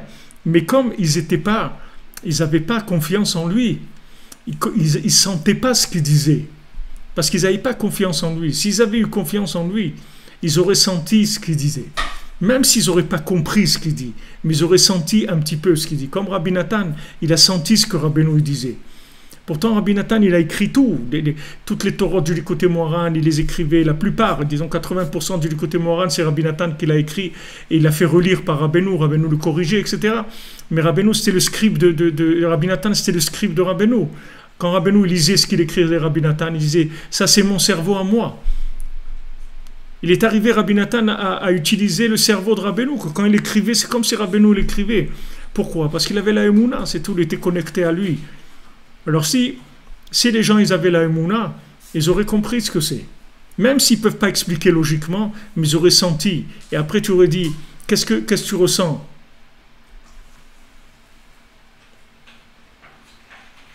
Qu'est-ce que tu ressens? Il dit, comment je vais t'expliquer? Viens, c'est tout. Viens. Viens, regarde combien de gens ils sont venus une fois. Après, ça y est, ils viennent tout le temps. Ils peuvent pas. Tout le temps, il faut que... Parce que c'est un paradis c'est un paradis de bonheur. C'est un havre de connexion, extraordinaire. Seulement, c'est tout dans de la Emouna. C'est très difficile d'expliquer logiquement ce que c'est. Très, très difficile. Alors, eux, ils ont vu Yosef, ils leur racontaient ça. Ils n'ont pas eu confiance en lui. Donc, comme ils n'ont pas eu confiance en lui, ils n'ont pas senti ce dont toi il parlait. Ils voulaient comprendre tout de suite, que ça vienne tout de suite au niveau de la logique. Mais logiquement, ça veut dire quoi? Qu'ils se prosternent à toi? Que notre père et notre mère, ils se prosternent à toi? Mais tu te rends compte ce que ça veut dire? Ils ont été choqués parce qu'ils voulaient essayer d'avoir une explication logique. Alors que s'ils avaient commencé par d'abord avoir confiance, ils auraient ressenti la chose. D'abord, ça les aurait énormément rassurés parce qu'ils auraient ressenti la chose. Et après, petit à petit, la compréhension serait arrivée après. Petit à petit, la compréhension serait venue. La compréhension va venir après. Mais pas tout de suite, comme Madame Arishon. C'est-à-dire, la compréhension, elle allait venir, mais après Shabbat, pas avant. Après Shabbat, la compréhension serait venue automatiquement. Mais il fallait juste attendre un petit peu. Et cette période-là, c'est une période où tu es testé dans la confiance. Si tu as confiance ou tu n'as pas confiance. C'est là où il y a l'épreuve. Alors il dit que si maintenant les gens ils comprenaient ou ils voyaient 1/1000 de ce que le tzaddik il voit, c'est sûr que tous ils auraient été attachés à lui, ils se rapprocheraient de lui, bekol nafsham meodam, de toute leur force, de toute leur âme, ils seraient attachés à lui. De toute leur force, ils seraient attachés à lui.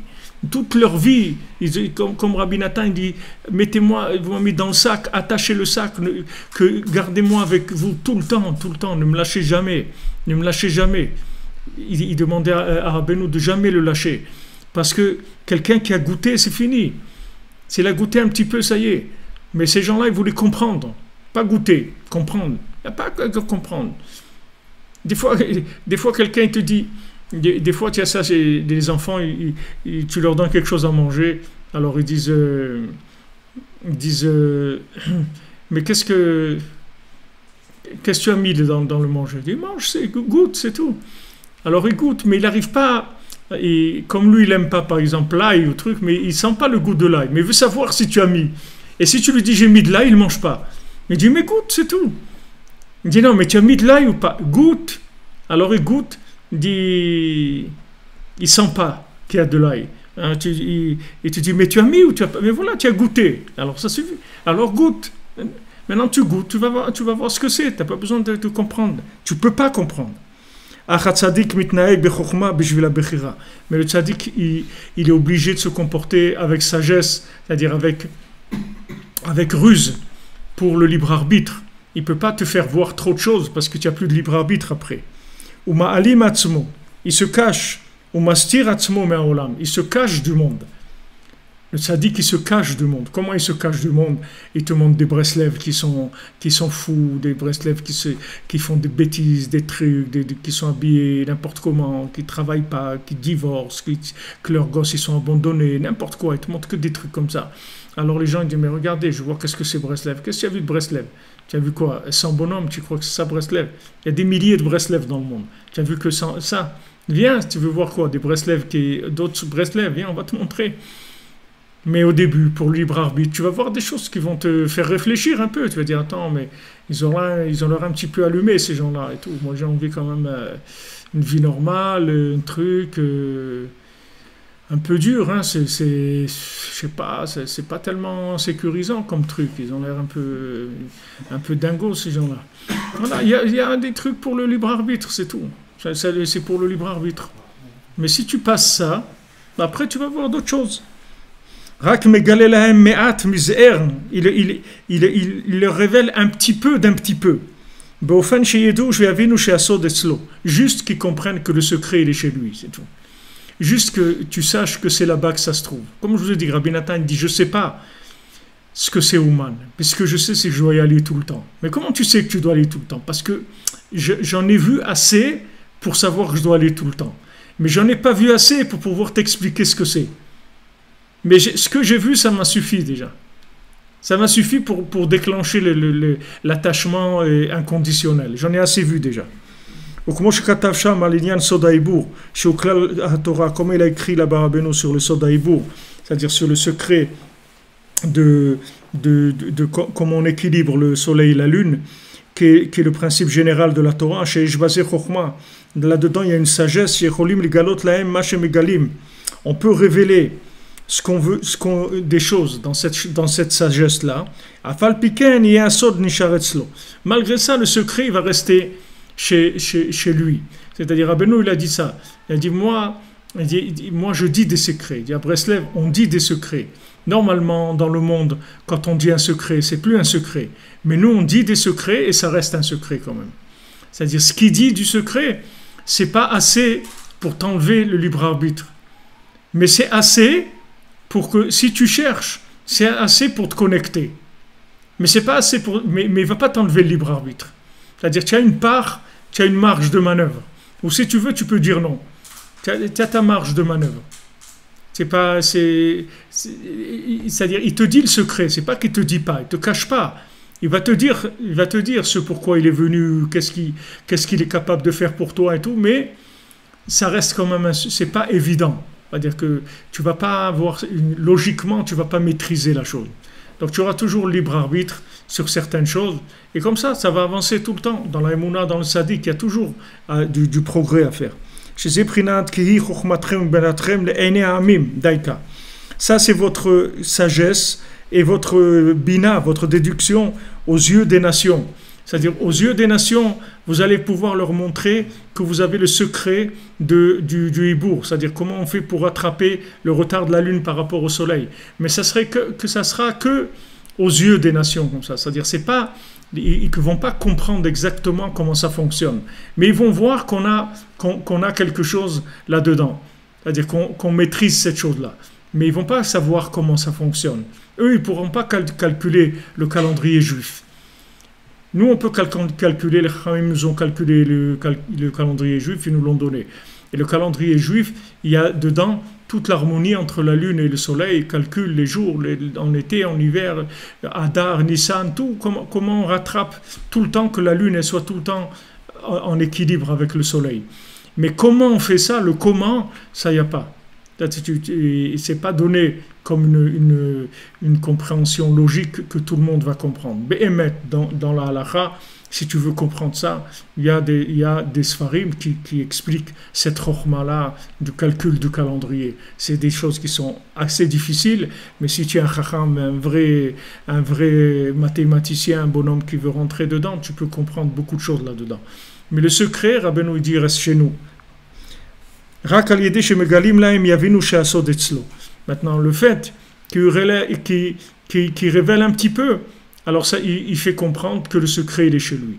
Donc, avec ce qu'il a dit Yosef, ça suffisait pour quelqu'un qui cherche pour comprendre que la vérité, elle se trouve chez lui. Donc après, quand ils ont dit non, on ne veut pas de ça, et qu'ils l'ont persécuté, ils ont voulu le tuer, etc. Donc après, quand ils sont venus en Égypte, il leur a dit, vous n'êtes pas des vrais chercheurs, vous êtes des touristes de la Torah. Vous n'êtes pas intéressés par la Torah vraiment. Et ils ont dit, mais non, pas du tout. Nous, on est des Ishkenim, on est des gens de Emet, on est des gens vrais et tout. Il dit, non, c'est pas vrai, vous n'êtes pas des gens vrais. Parce que si vous étiez des gens vrais, avec ce que je vous ai dit, ça aurait suffi pour accrocher. Il n'y a pas besoin de vous dire plus. Mais quand vous n'avez pas accroché de ça, je sais que vous ne cherchez pas la vérité. Parce que vous auriez cherché, vous auriez accroché tout de suite. Comme quelqu'un il vient, il dit mais qu'est-ce que c'est ce lien de Rabbi Nachman, qu'est-ce que Rabbi Nachman il donne, etc. Fais-moi comprendre, etc. Ça dépend ça dépend comment tu viens. On dit, si maintenant tu viens, tu as cherché dans ta vie et que mamash, tu es au bout, d'avoir cherché, tu as été déçu par tellement de choses, tu as été éprouvé tellement de fois, tu vas reconnaître tout de suite Rabbi Nachman ce que c'est. Tout de suite tu vas comprendre ce que c'est. Tu vas pas pouvoir l'expliquer, mais en tout cas tu sais que c'est là que ça se passe. Tu vas voir que dans les quelques mots qu'il va te dire, il a inclus toute ta vie avec tous tes problèmes et tout ce que tu as vu et tout ce que tu n'as pas vu et tout ce que tu aurais voulu voir et tout ce que tu serais passé de voir et tout ça. Et quelques mots, tu vas voir qu'il a tout compris. Mais pour ça, c'est pour ça qu'en général, tous les gens qui viennent à Breslev, c'est des gens qui ont souffert. En général, les gens ne viennent pas à Breslev. C'est pas un salon de thé en général. En général, les gens, ils arrivent, ils ont pris des tannées dans leur vie comme il faut. C'est pas des gens tellement en forme qui arrivent. C'est des gens qui sont bien abîmés par ce monde-là, qui ont pris des coups au niveau sentimental, au niveau tout. C'est des gens qui sont bien éclatés. Et à ce moment-là, ils reconnaissent tout de suite le maître. Tout de suite. Tu n'as pas besoin de leur faire des discours. Tu dis 2-3 mots, ça y est, tout de suite il signe. Il n'a pas besoin de plus. Il a compris tout de suite. Et un autre, il vient et te dit, non, mais dis-moi, qu'est-ce que tu as vu chez Rabbi Nachman? Pourquoi? Voilà, il y a un tel... Il dit, écoute, t'énerve pas, mon ami. Reste là où tu es, on t'a rien dit. Vas-y, continue, on t'a rien dit. Non, mais je veux comprendre. Je te vois là, t'es excité, tes trucs, tu laisses ta famille, tu vas à Rosh Hashanah, et je comprends pas. Dis-moi, qu'est-ce que c'est ce truc-là? Il me dit, je peux pas te comprendre, je peux pas comprendre. Va à l'hôpital, dis-leur aux gens, je ne comprends pas ce que vous faites ici. Tu verras. Je ne te souhaite pas que tu saches un jour qu'est-ce qu'ils font là-bas, mais si un jour tu es malade, tu vas te comprendre tout de suite ce qu'ils font là-bas. Tu vas voir, tu vas être, comme on dit, tu vas être mis tout de suite au courant. Donc maintenant, ça donne le libre arbitre. C'est-à-dire, il t'en montre assez pour que tu aies le libre arbitre. Mais ce qui est extraordinaire, c'est que Béhémet, plus quelqu'un il a souffert dans sa vie, moins il va avoir le libre arbitre quand il va trouver le sadique. C'est-à-dire que les gens qui ont le libre arbitre, BMS, c'est des gens qui n'ont pas beaucoup souffert. Alors ils ont comme ça, ils discutent, ils voient, ils sont pas aux urgences. Ils viennent pas en réanimation. Mais celui qui cherche la réanimation, dès qu'il entend parler de Rabbeinu, ça y est, tout de suite, il signe. Il n'a pas besoin que tu lui expliques quoi que ce soit. Parce qu'il a déjà tout ce qu'il y avait avant, qui faisait le libre arbitre, c'est-à-dire qui donnait la possibilité de choix, il a déjà dépassé tout ça, avec la souffrance. C'est-à-dire la souffrance, elle l'a amené à une telle recherche de vitalité que tu n'as pas besoin de lui expliquer des choses. Tout de suite, il ressent que c'est ça.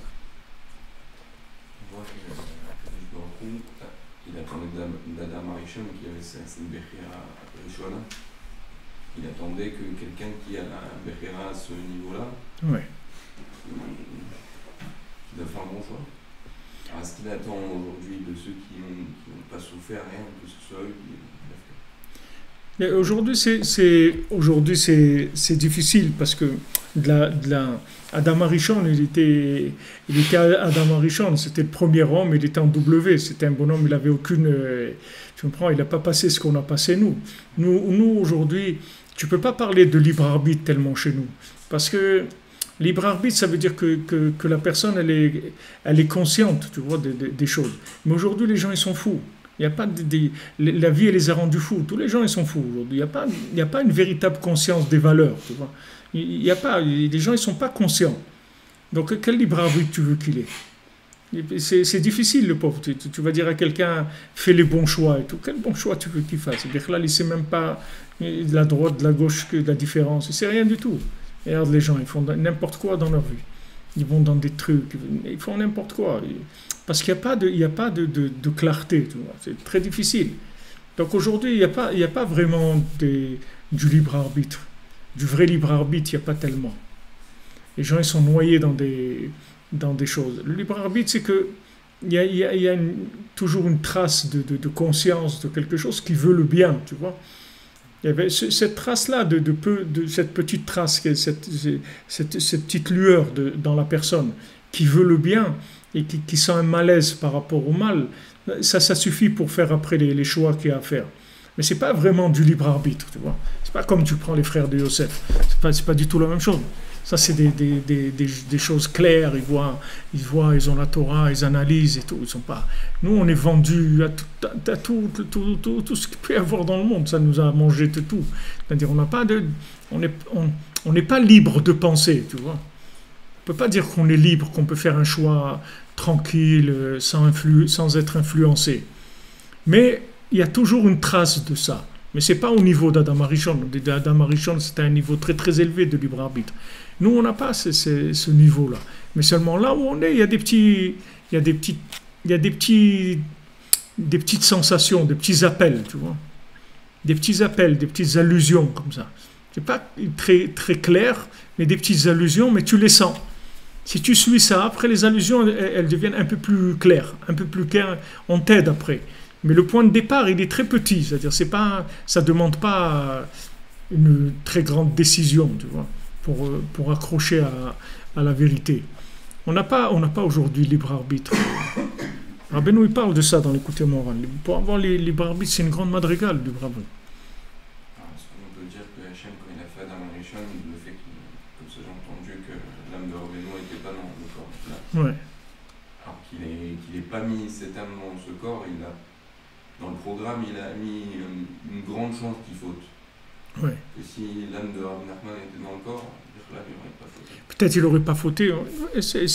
Mais ça, bon, ça c'est de la spéculation. Tu ne peux pas savoir. C'est des spéculations de pensée. Mais si maintenant tu vas avec la Emouna, moi, ce que je vous dis, c'est de la émouna, c'est pas de la connaissance. Je dis c'est parce que Rabbeinu dit ça, c'est pas parce que c'est pas de la connaissance.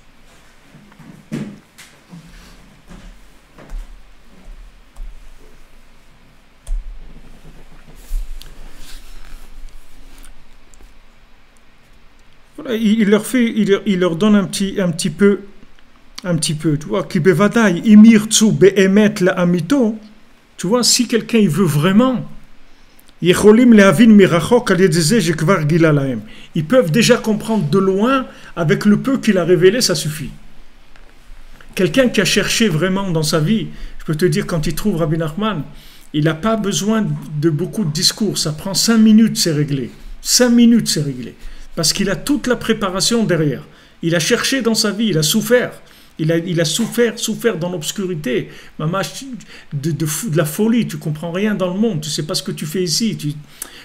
Tout est incompréhensible, il n'y a aucun lien entre les choses. Tu ne comprends pas les individus, tu ne comprends pas la vie, tu ne comprends rien du tout. Tout est obscur. Alors quand tu trouves Rabbi Nachman, on n'a pas besoin de t'en faire un plat. Tout de suite, tu vois que c'est ça. Il n'y a aucun problème. Il dit que de loin, ils se sont rendus compte de ça.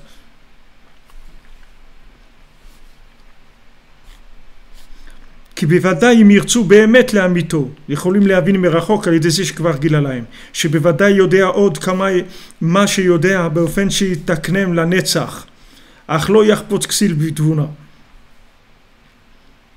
Ça, il va comprendre que Rabbeinu peut le réparer pour l'éternité, mais l'idiot, il ne cherche pas à comprendre. L'idiot, il ne cherche pas à comprendre, c'est-à-dire il ne déduit pas. L'idiot, il est là avec ses problèmes et ses trucs, il continue dans sa petitesse. Il ne déduit pas qu'il y a d'autres choses. Il n'avance pas. Il est dans sa petitesse, il ne bouge pas de là. C'est dommage. C'est-à-dire qu'il y a beaucoup de gens qui auraient pu avancer, se libérer de beaucoup de choses.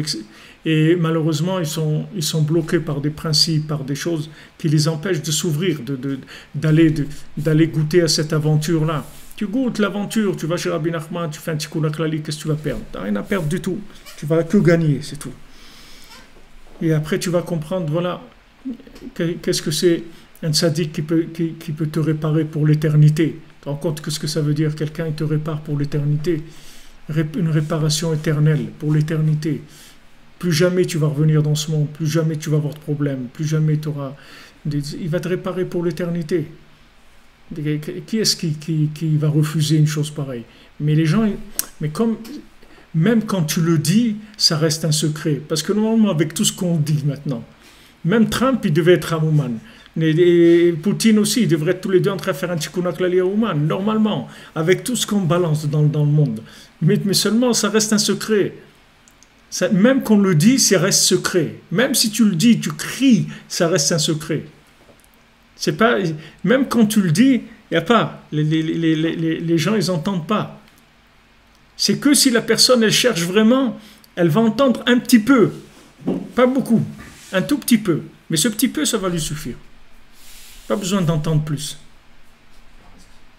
C'est quoi la pile que nous, on peut faire pour essayer d'accrocher les gens en verbal? C'est que le tzaddik qui les accroche. Non, la peilout, ce que toi, tu dois faire pour accrocher les gens, c'est que tu dois devenir...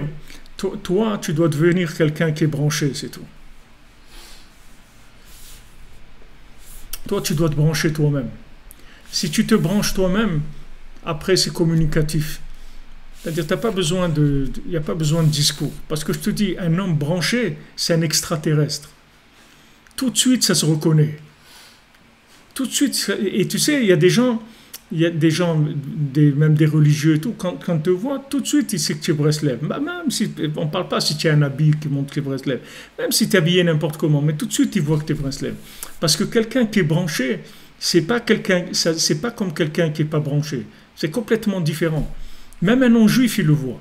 Il parle avec toi, il voit que tu n'es pas un Ben Adam normal, c'est-à-dire de la norme de McDonald's, des trucs. Il voit qu'il y a quelque chose qui est pas... qu'il y a quelque chose qui chante, qu'il y a quelque chose qui bouge, il y a quelque chose à l'intérieur. La meilleure diffusion, la meilleure diffusion, si tu veux, de Rabbeinu, de Rabbi Nachman, c'est de devenir un Breslever. C'est ça la meilleure diffusion. C'est comme ça que tu vas diffuser. Parce que les contacts, ils viendront chez toi automatiquement. C'est-à-dire, Hachem, il va t'envoyer tous les gens que tu vas devoir contaminer, c'est-à-dire les irradier, leur donner les radiations. Il va te les envoyer. Mais toi, il faut que tu sois toi-même chargé. C'est tout. Toi, tu dois te charger toi-même. Parce que si maintenant tu vas faire du discours de ça, le discours, il va passer dans le degré de ce que toi, tu es. Tu es la chose. Sinon, le discours, il passe pas. Alors déjà, le discours, quand tu le dis, c'est un secret. Et qu'il y a une partie infime qui passe. Alors si maintenant, toi, tu es au 10e convaincu, au 100e convaincu, qu'est-ce que tu veux qu'il passe après? Et après, il y a des nerfs. Après, les gens, ils s'énervent. Ils disent, mais vous avez rien compris, Breslev, c'est ça la vérité. Les gens, ils s'énervent. Ils s'énervent que les autres, ils comprennent pas que Breslev, c'est la vérité. Et c'est rigolo de voir ça. Comment tu peux t'énerver sur des gens qui ne connaissent pas Rabbi Nachman?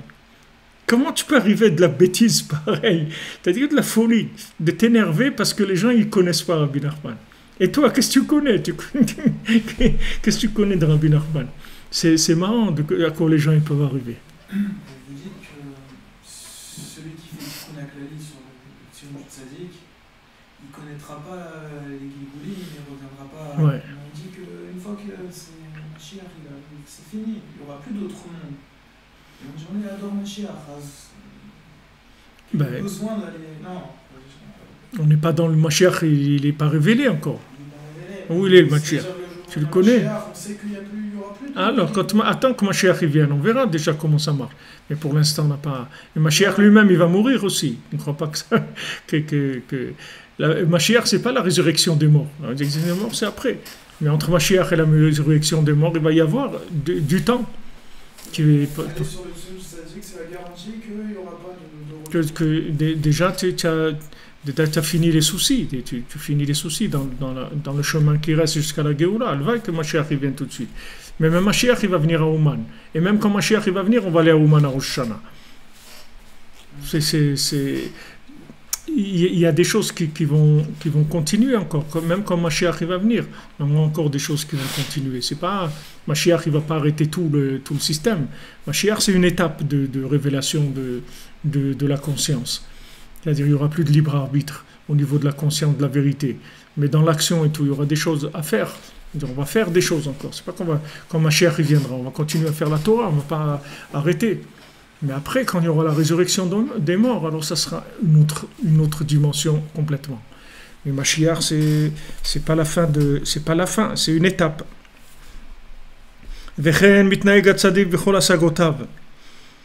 Alors Rabbi Nathan, il dit maintenant qu'il continue par rapport à ce qu'on a dit déjà. C'est comme ça que le tzaddik il se comporte dans tout ce qu'il comprend.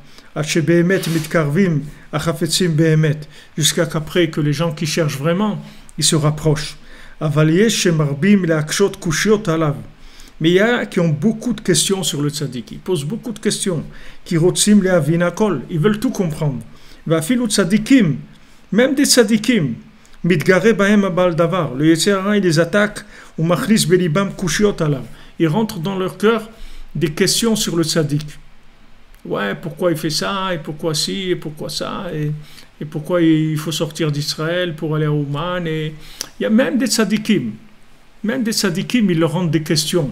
Même, regardez, les frères de Yosef, ils avaient des questions. Pourtant, c'était des tzadikim.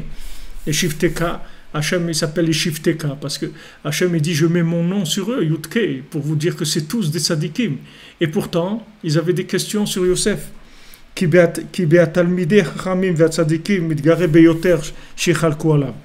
que qu'est-ce qu'il fait le Yetzer Hara? Il va chez les gens qui ont de la Torah, que ces gens-là ils parlent, et comme ça fait éloigner les gens, parce que s'il va parler à une personne, il va éloigner une personne. Mais s'il va parler à un rabbin, que ce rabbin après il va dire ouais, le Rav Ifrach, qu'est-ce qu'il dit, les trucs et tout, les Breslev, qu'est-ce qu'ils disent, les trucs et tout, ça il ramasse 100, 200, 300, et il ramasse des gens avec lui parce qu'il a une belle cravate et des trucs et tout. Alors les gens ils ont tendance à ils disent ouais, mais c'est un grand rave aussi, celui-là c'est un grand rave, l'autre c'est un grand rave. Il y a beaucoup de grands raves. C'est le hit parade, il y a beaucoup de grands raves. Alors les gens ils voient ils parlent le truc, ils parlent. Alors le Yetzer Hara il prend ces gens-là, comme ça il élimine d'un coup, il a ramassé 200 ou 300. Il n'a pas besoin de travailler beaucoup. Tandis s'il attaque individuel, ça va lui demander beaucoup plus de travail. Mahmad Shalehem Mistaklim Arbe Misraël, tu vois, parce que sur eux, il y a beaucoup qui les regardent.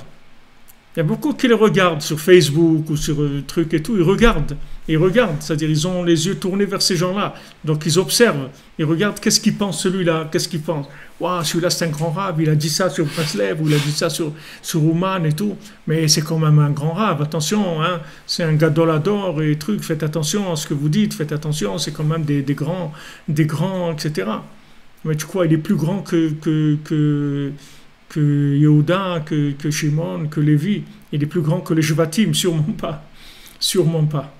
Il est sûrement pas plus grand que les Shvatim. Mais voilà, ils se sont trompés. Il est plus grand que Korach, sûrement pas. Et voilà, Korach, il s'est trompé. Combien de gens ils se sont trompés? Et les Meraglim, c'est tous des tzadikim. Il est plus grand, ce rave, que les Meraglim, sûrement pas. Et voilà, ils se sont tous trompés. Et on est en train de payer leur erreur jusqu'à aujourd'hui. Tout ce qu'ils ont fait, voilà, tout ce qu'on souffre, tout le terrorisme, tout ce qu'on souffre, c'est à cause d'eux. C'est à cause de ces rabbins-là. Tout, des grands, très grands rabbins. Voilà la souffrance qu'ils ont emmenée dans le monde. Ils sont en train de payer tous ces gens qui se font assassiner, tous ces trucs-là. C'est eux qui ont fait ça. S'ils n'avaient pas parlé contre Eretz Israël, il n'y aurait pas eu ça. Et même maintenant, ils parlent contre Eretz Israël. Il y a des rabbanim qui se permettent de parler contre Eretz Israël. Je veux dire, vous savez, ça ne marche pas pour tout le monde. Hein. C'est pas Israël, c'est beau, mais c'est pas. Il y en a qui parlent, ils osent parler encore avec toute la souffrance qu'il y a. Ça entretient la douleur et tout. Mais c'est comme ça. Le libre arbitre, il est chacun. Rabbeinu, il dit que le Icar des gens qui empêchent de monter en Eretz Israël, c'est ceux qui parlent contre Eretz Israël. C'est ça le Icar. C'est pas les nations. C'est les gens qui parlent. Les gens dans l'âme Israël qui parlent contre Eretz Israël, ceux qui découragent les gens. Ils leur parlent et ça décourage les gens. Comme ça aussi du tzaddik. Les gens ils découragent, ils disent Il y avait un grand rave, je me souviens, un rave très important qui voulait se rapprocher de Breslev. Mamash, un grand rave, un monsieur d'un très, très grand niveau. Et il avait demandé à un des grands de la génération. Il a dit, voilà, j'ai côtoyé Breslev et tout, je vois, il y a quelque chose qui m'attire, ça m'intéresse et tout. Qu'est-ce que vous en pensez?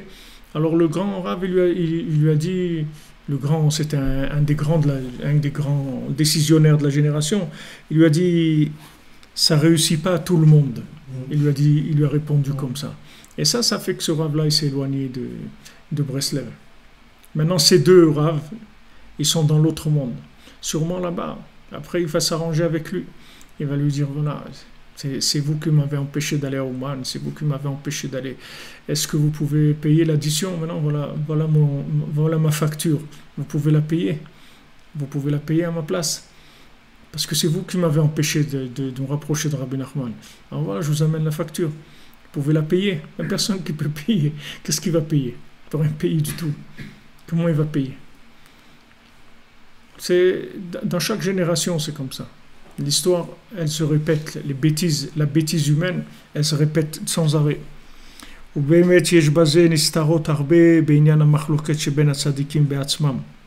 Et là-dedans, il y a beaucoup de choses cachées, beaucoup de secrets dans la mahloket, dans toutes ces disputes et tout. Il y a beaucoup de choses qui sont des calculs divins aussi, des choses qui sont faites pour rapprocher des gens, pour éloigner des gens. Il y a beaucoup d'autres choses, c'est pas que la personne elle a parlé contre. Il y a d'autres choses, comme Yosef il leur a dit, ce que vous avez fait en fait, Hachem il voulait que je vienne en Égypte parce que j'ai préparé. Il y a après des choses qui sont voulues par l'Ashgacha Pratit aussi, on ne peut pas tout mettre d'un côté ou d'un autre. Il y a des choses qui passent, on ne peut pas savoir, il y a des fois des gens qui parlent contre, mais en fin de compte après des fois ça fait une plus grande publicité encore, on ne peut pas savoir les calculs qu'il y a, mais nous on doit faire attention de ne pas entraîner que d'éloigner des gens de Breslev. Il faut que les gens, quand ils voient des Breslev, ils voient que ce soit des gens qui donnent envie de se rapprocher.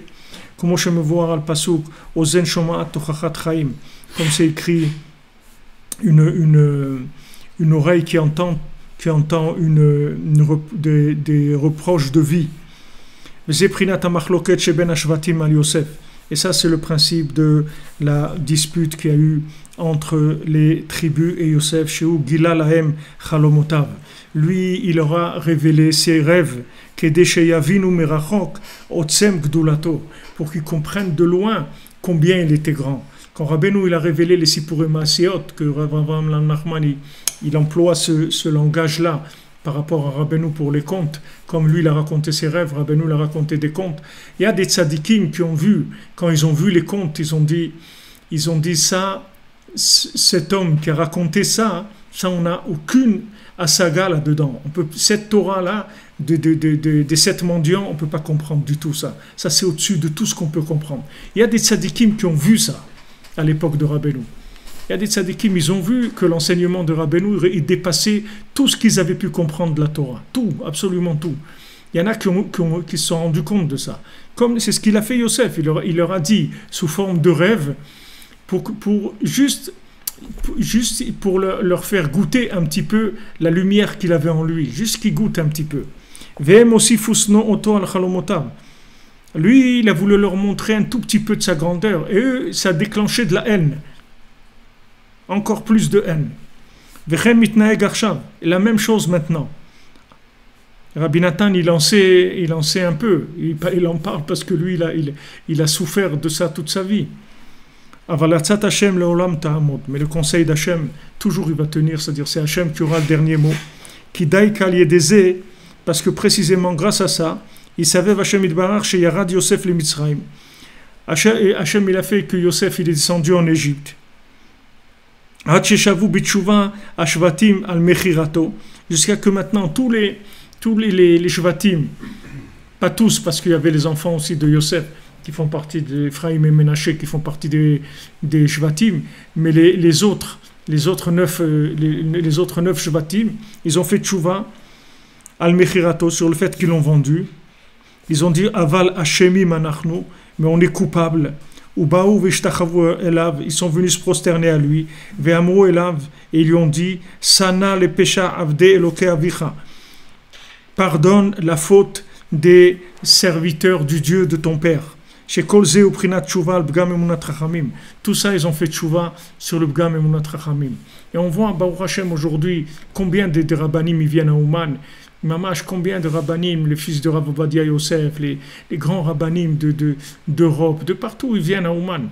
Ils viennent à Ouman, là, voilà, je vous ai dit, la Yeshivat Getzed, il y a 2 semaines, Shabbat, ils étaient là-bas. Ils viennent à Ouman, des grands rabbanim, ils viennent à Ouman, ils reconnaissent la force qu'il a, Rabbi Nachman, de tenir le judaïsme, surtout dans la jeunesse, comment il arrive à tenir la jeunesse, comment il arrive à intéresser la jeunesse au judaïsme. Ils reconnaissent qu'il a quelque chose de spécial. Même le Satmerouv, le Rav Yoel de Satmar, il a dit, il n'y a pas un qui a compris la fin du temps comme Rabbi Nachman, il n'y a pas un. Qui a compris qu'est-ce qui allait se passer, qui a donné les outils pour pouvoir s'en sortir. Il n'y a pas un. Petit à petit, tous y viennent. Tous y font tchouva sur ça. Tous y font tchouva parce qu'ils sont en train de voir que les maasés, qui est-ce qui peut parler avec ces jeunes-là? Qui est-ce qui va parler avec eux? Personne ne peut parler avec eux. Il n'y a aucune yeshiva au monde, aucun rav qui vont écouter. Et voilà, ils écoutent Rabbi Nachman, ils l'aiment, ils font Tikkun HaKlali, ils font Itbo des doutes, ils viennent à Ouman, ils font Chatzot, ils arrivent à se marier, à travailler, à fonder un foyer, ils arrivent à se tenir debout, ils arrivent à faire quelque chose de leur vie, alors que c'est des gens, personne ne pouvait parler avec eux. Ça, les gens, ils le voient aujourd'hui, c'est quelque chose qui est déjà dans l'évidence. On n'a plus besoin c'est pas des maladies virtuelles. La maladie, elle est réelle aujourd'hui. Parce que les gens, ils savent pas comment faire avec leurs enfants, ils savent pas faire comme avec leur époux, avec leur fils, avec leur mari, avec sa femme. Ils voient, il y a des problèmes qui sont mamash insolubles. Ils ont pas de solution. Et Rabbeinu Baruch Hashem, il te donne la solution. D'ailleurs, il te donne tous les concepts qu'il faut avoir. Par rapport à toi-même, par rapport à la prière, par rapport à la Torah, par rapport à Hachem, par rapport à ton conjoint, tes enfants, ton travail, l'argent, tous les concepts, Rabbeinu te donne des clés dans tous les domaines. Il n'y a aucun domaine que Rabbeinu ne donne pas des clés, dans tous les domaines. Et à part ça, il te connecte. Et ça, c'est au-dessus de tout. Donc tout ça, c'est qu'ils ont fait tchouva sur le manque de foi dans les sages. Il y a des Zénit Rabim Sfarim Kedoshim, que grâce à maintenant cet Emunat Rachamim, ça donne plus de livres, c'est-à-dire ça donne plus d'explications adaptées. Chez Zéou Prinat Klal Kol HaTorah Kedosha, que ça c'est le klal de toute la Torah. Chez Natan Lanu Moshe, que Moshe Rabbeinu nous a donné quand on est sorti d'Égypte. Chez Nistabev Hakol Alidé Mechirat Yosef, que tout ça s'est mis en place grâce à ça qu'il y a eu la vente de Yosef chez Uprinat Machloket, que ça c'était la dispute entre les tribus et Yosef. Et chez Uprinat Vesefer Kataf Ijrivi, et c'est ce qu'il a écrit, un livre il a écrit Ijrivi. Ijrivi ça veut dire Ijrabi, ça veut dire qu'il y a un rabbi, mais ça veut dire Rivi, ça veut dire l'homme de la dispute aussi. Riv c'est la dispute. Rivi, ça veut dire la dispute et le rabbi aussi. Parce que c'est comme ça qu'il a pu amener des enseignements. Parce que justement, il y a eu cette dispute-là. Ça fait sortir les enseignements de plus en plus clairs. Chez Daka Alidé Machloket Nase Sefer, justement, avec la discussion, il y a des Sfarim. Maintenant, il y a eu des gens qui sont disputés contre Yosef.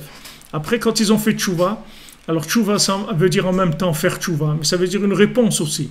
C'est-à-dire, c'est ça tchouva. C'est-à-dire que tu trouves une réponse à tes questions. Avec ça, ça t'aide à te faire tchouva. Qui kol sefer Torah Akdosha, sheklula mekol asfarim, parce que toute la Torah, notre sainte Torah, qui inclut tous les livres, nitna al-yedei istiat Mitzrayim, elle a été donnée grâce à la sortie d'Égypte, shaya al-yedei machloket shel Shvatim im Yosef, qui s'est faite toute la base de la machloket des tribus sur Yosef, c'est-à-dire de la dispute des tribus par rapport à Yosef. Chez Zéou Prinat, Vaishlechehu me'omek Chevron.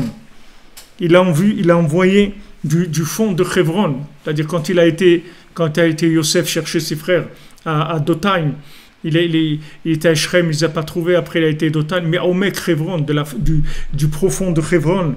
Qu'est-ce que c'est? Me'etza muka shel tzaddik hakavu bechevron, c'est-à-dire du conseil profond du tzaddik qui est enterré à Chevron, c'est-à-dire d'Avraham Avinu, qui va vadaï ou etza amuka meod, parce que c'est sûr que c'est un conseil très profond. Chez Daikal Yedeze Yardou Israël et Mitzrayim, que quand Hachem il a dit à Avraham Avinu que tes enfants ils vont descendre, ils vont être esclaves 400 ans en Égypte, c'était quelque chose qui était, c'est un conseil, c'est-à-dire Hachem il a fait ça pas pour nous faire du mal, pas pour nous punir, il fallait passer par là pour arriver à ce qu'on est arrivé après. Et ça, c'est incompréhensible. Pourquoi Hachem ne nous a pas donné la Torah tout de suite et tout? Regardez après l'Égypte, après tout, comment on a rejeté la Torah. Déjà, les premières louchot, on les a jetées, il a fallu qu'il nous donne d'autres. Alors imaginez-vous, si on n'avait pas passé tout cet esclavage et tout, qu'est-ce qu'on vient? On n'a même pas regardé la Torah, ça ne nous aurait même pas intéressé du tout. Donc c'est des conseils profonds. C'est-à-dire, on ne sait pas pourquoi Hachem il fait ça. Mais après, quand on voit comment ça se met en place, là on comprend que tout en fait était déjà calculé, qu'Hachem il a mis en place tout le système pour nous amener à ça. En fait, tout le Matan Torah, il vient de la machloket des Shvatim sur Yosef. C'est ça qui a fait le Matan Torah. Parce qu'ils sont disputés avec Yosef. Ça a empêché que Yosef il leur révèle tout de suite la Torah. Et donc il a dû aller en Égypte. Eux, ils sont venus, ils ont fait tchouva. Et le fait qu'ils ont fait tchouva, ça a permis d'amener des nouvelles explications de Torah. Et ça a fait sortir le peuple de l'esclavage avec des notions déjà qui étaient proches pour recevoir la Torah, pour accepter Moshe Rabbeinu. Et encore que 20% qui sont sortis. כי בוודאי הוא עצה עמוקה מאוד שדווקא על ידי זה ירדו ישראל למצרים ויצאו משם בזכות יוסף, שעל ידי זה ניתנה התורה. Donc ils sont sortis de là-bas par le mérite de Yosef. Ils sont sortis par rien d'autre. Il faut pas, comme on dit, réécrire l'histoire. La même chose qu'il y en a qui disent qu'ils étaient avant le Kotel, ils étaient là-bas, qu'ils avaient leur truc là-bas avant le Kotel. Il y a des gens qui veulent réécrire l'histoire. Il y a une histoire, il y a des dates. Tu ne peux pas dire que tu étais avant ça. Il y a une date quand tu as commencé ton histoire. L'histoire, elle a des dates. Mais dans la Torah, c'est la même chose. Des gens, ils veulent réécrire la Torah. Il n'y a pas de réécrire la Torah. Tu es sorti d'Égypte par Moshe Rabbeinu avec les ossements de Yosef, c'est tout. Il n'y a pas d'autre interprétation. Tu ne vas pas réécrire la Torah. La Torah, c'est ça, c'est tout, c'est pas autre chose. Chez Edeze Nitna Torah, c'est ça qui a fait qu'il y a eu le Matan Torah. Chez Ukla la Sfarim Agdoshim, toute la Torah, elle est venue grâce à ça. Toute la Torah, elle est venue parce qu'ils ont fait rive, c'est-à-dire ils sont disputés contre Yosef. De ça fait Ishrivi. De ça, il est devenu un rabbi, un enseignant de Torah. Parce qu'ils sont tellement disputés contre lui qu'il a fait descendre la Torah. Il a amené la Torah et Moshe, il leur a donné la Torah. Mais Moshe, il a donné la Torah parce qu'il y a Yosef qui a ouvert. Sinon, il n'y aurait pas Matan Torah et pas de Moshe, il n'y aurait rien du tout. Tout le monde serait mort là-bas. Tout le monde est sorti grâce aux ossements de Yosef. Après, il y a des gens, ils ont mis les galons, ils ont mis les uniformes, ils ont pris des postes, tout ce que tu veux. Mais qui est-ce qui a fait ça? C'est la tombe de Yosef, c'est tout. C'est les ossements de Yosef, c'est rien d'autre. C'est ça qui a déclenché tout ça. Que tout ça, c'est le principe du livre qui a été écrit par Ishrivi, c'est-à-dire celui de la dispute et celui qui est devenu un maître justement par la dispute. Parce que le fait qu'il a été tellement disputé et affronté et confronté et tout ce que vous voulez, que ça l'a permis de faire descendre la Torah. Et donc ça va être exactement le même principe pour chacun d'entre nous. Tous, on passe par cette chose-là.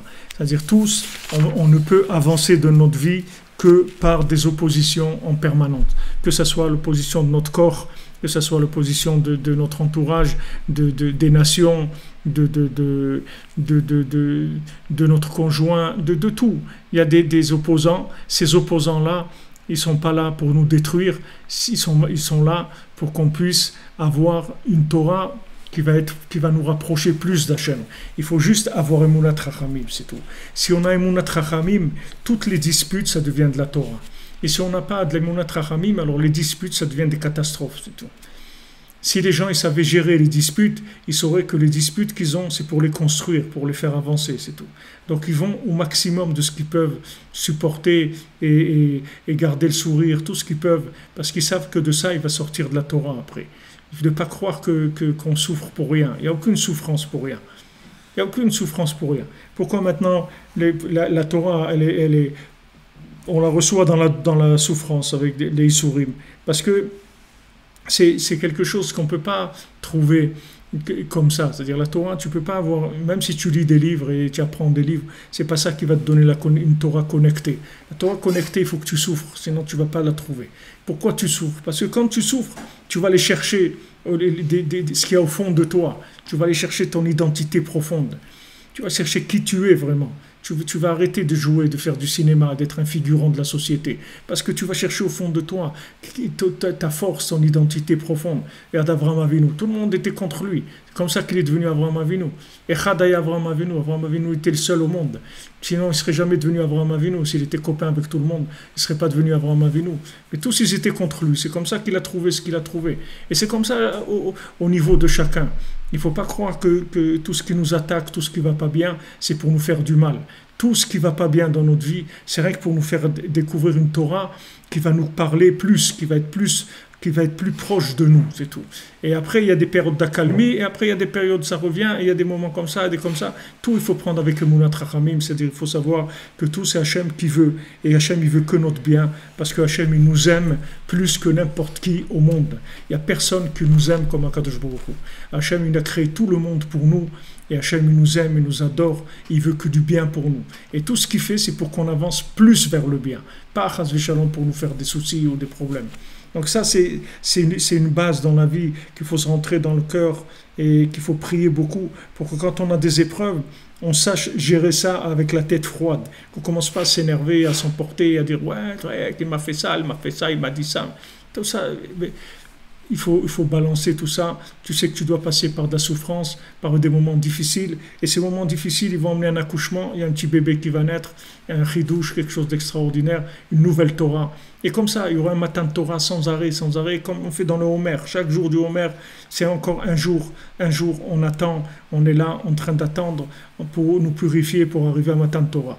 Alors toute notre vie, c'est comme ça. On reçoit des coups, on est méprisé. Regardez toutes les nations qui nous ont méprisés, tout ce qu'ils essayent de faire. Ça ne fait que grandir. On ne fait que grandir. La Torah, elle dit plus paro, il les faisait souffrir, plus ils se multipliaient, l'homme Israël. Plus les nations elles sont contre nous, et plus on découvre des choses qu'il n'y a personne qui découvre dans le monde. Personne ne découvre. Regarde ce qu'ils font maintenant dans le Negev, c'est en train de devenir des terrains où ils font pousser toutes sortes de légumes et tout, en plein dans le désert. Ils ont trouvé des systèmes comment faire pousser. Et c'est des légumes dans lesquels il y a besoin aucun insecticide et des trucs, rien du tout. C'est pas traité du tout. Il n'y a pas besoin. Parce que le fait que ça pousse là-bas, il n'y a aucun truc nocif qui vient. Il n'y a aucune bête qui vient. C'est entièrement... Et tout ça avec quoi? C'est que Hachem il envoie. C'est tout de la chorma. Plus maintenant il y a de la pression et plus il y a du bien qui sort de l'individu. Seulement quand c'est dur, c'est sûr que c'est dur. Quand la personne elle souffre, c'est sûr, elle pleure, c'est dur, ça fait mal. Mais quand tu sais que c'est pour ça, alors au moins tu as une consolation. Tu sais que c'est pour renaître, c'est pas pour mourir, chas v'shalom. C'est pour renaître. L'esclavage d'Égypte, c'est pour renaître. Avec la Torah, tu reçois la Torah, tu reçois une nouvelle compréhension, une nouvelle approche de la vie. C'est une autre dimension complètement.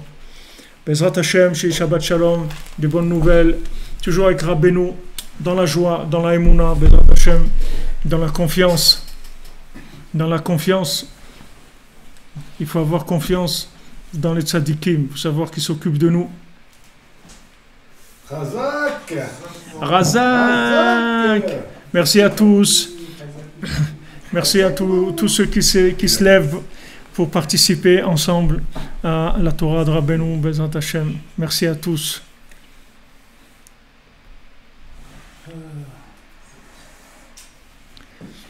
Merci à tous, Bezrat Hashem. Qu'on n'ait que des bonnes nouvelles.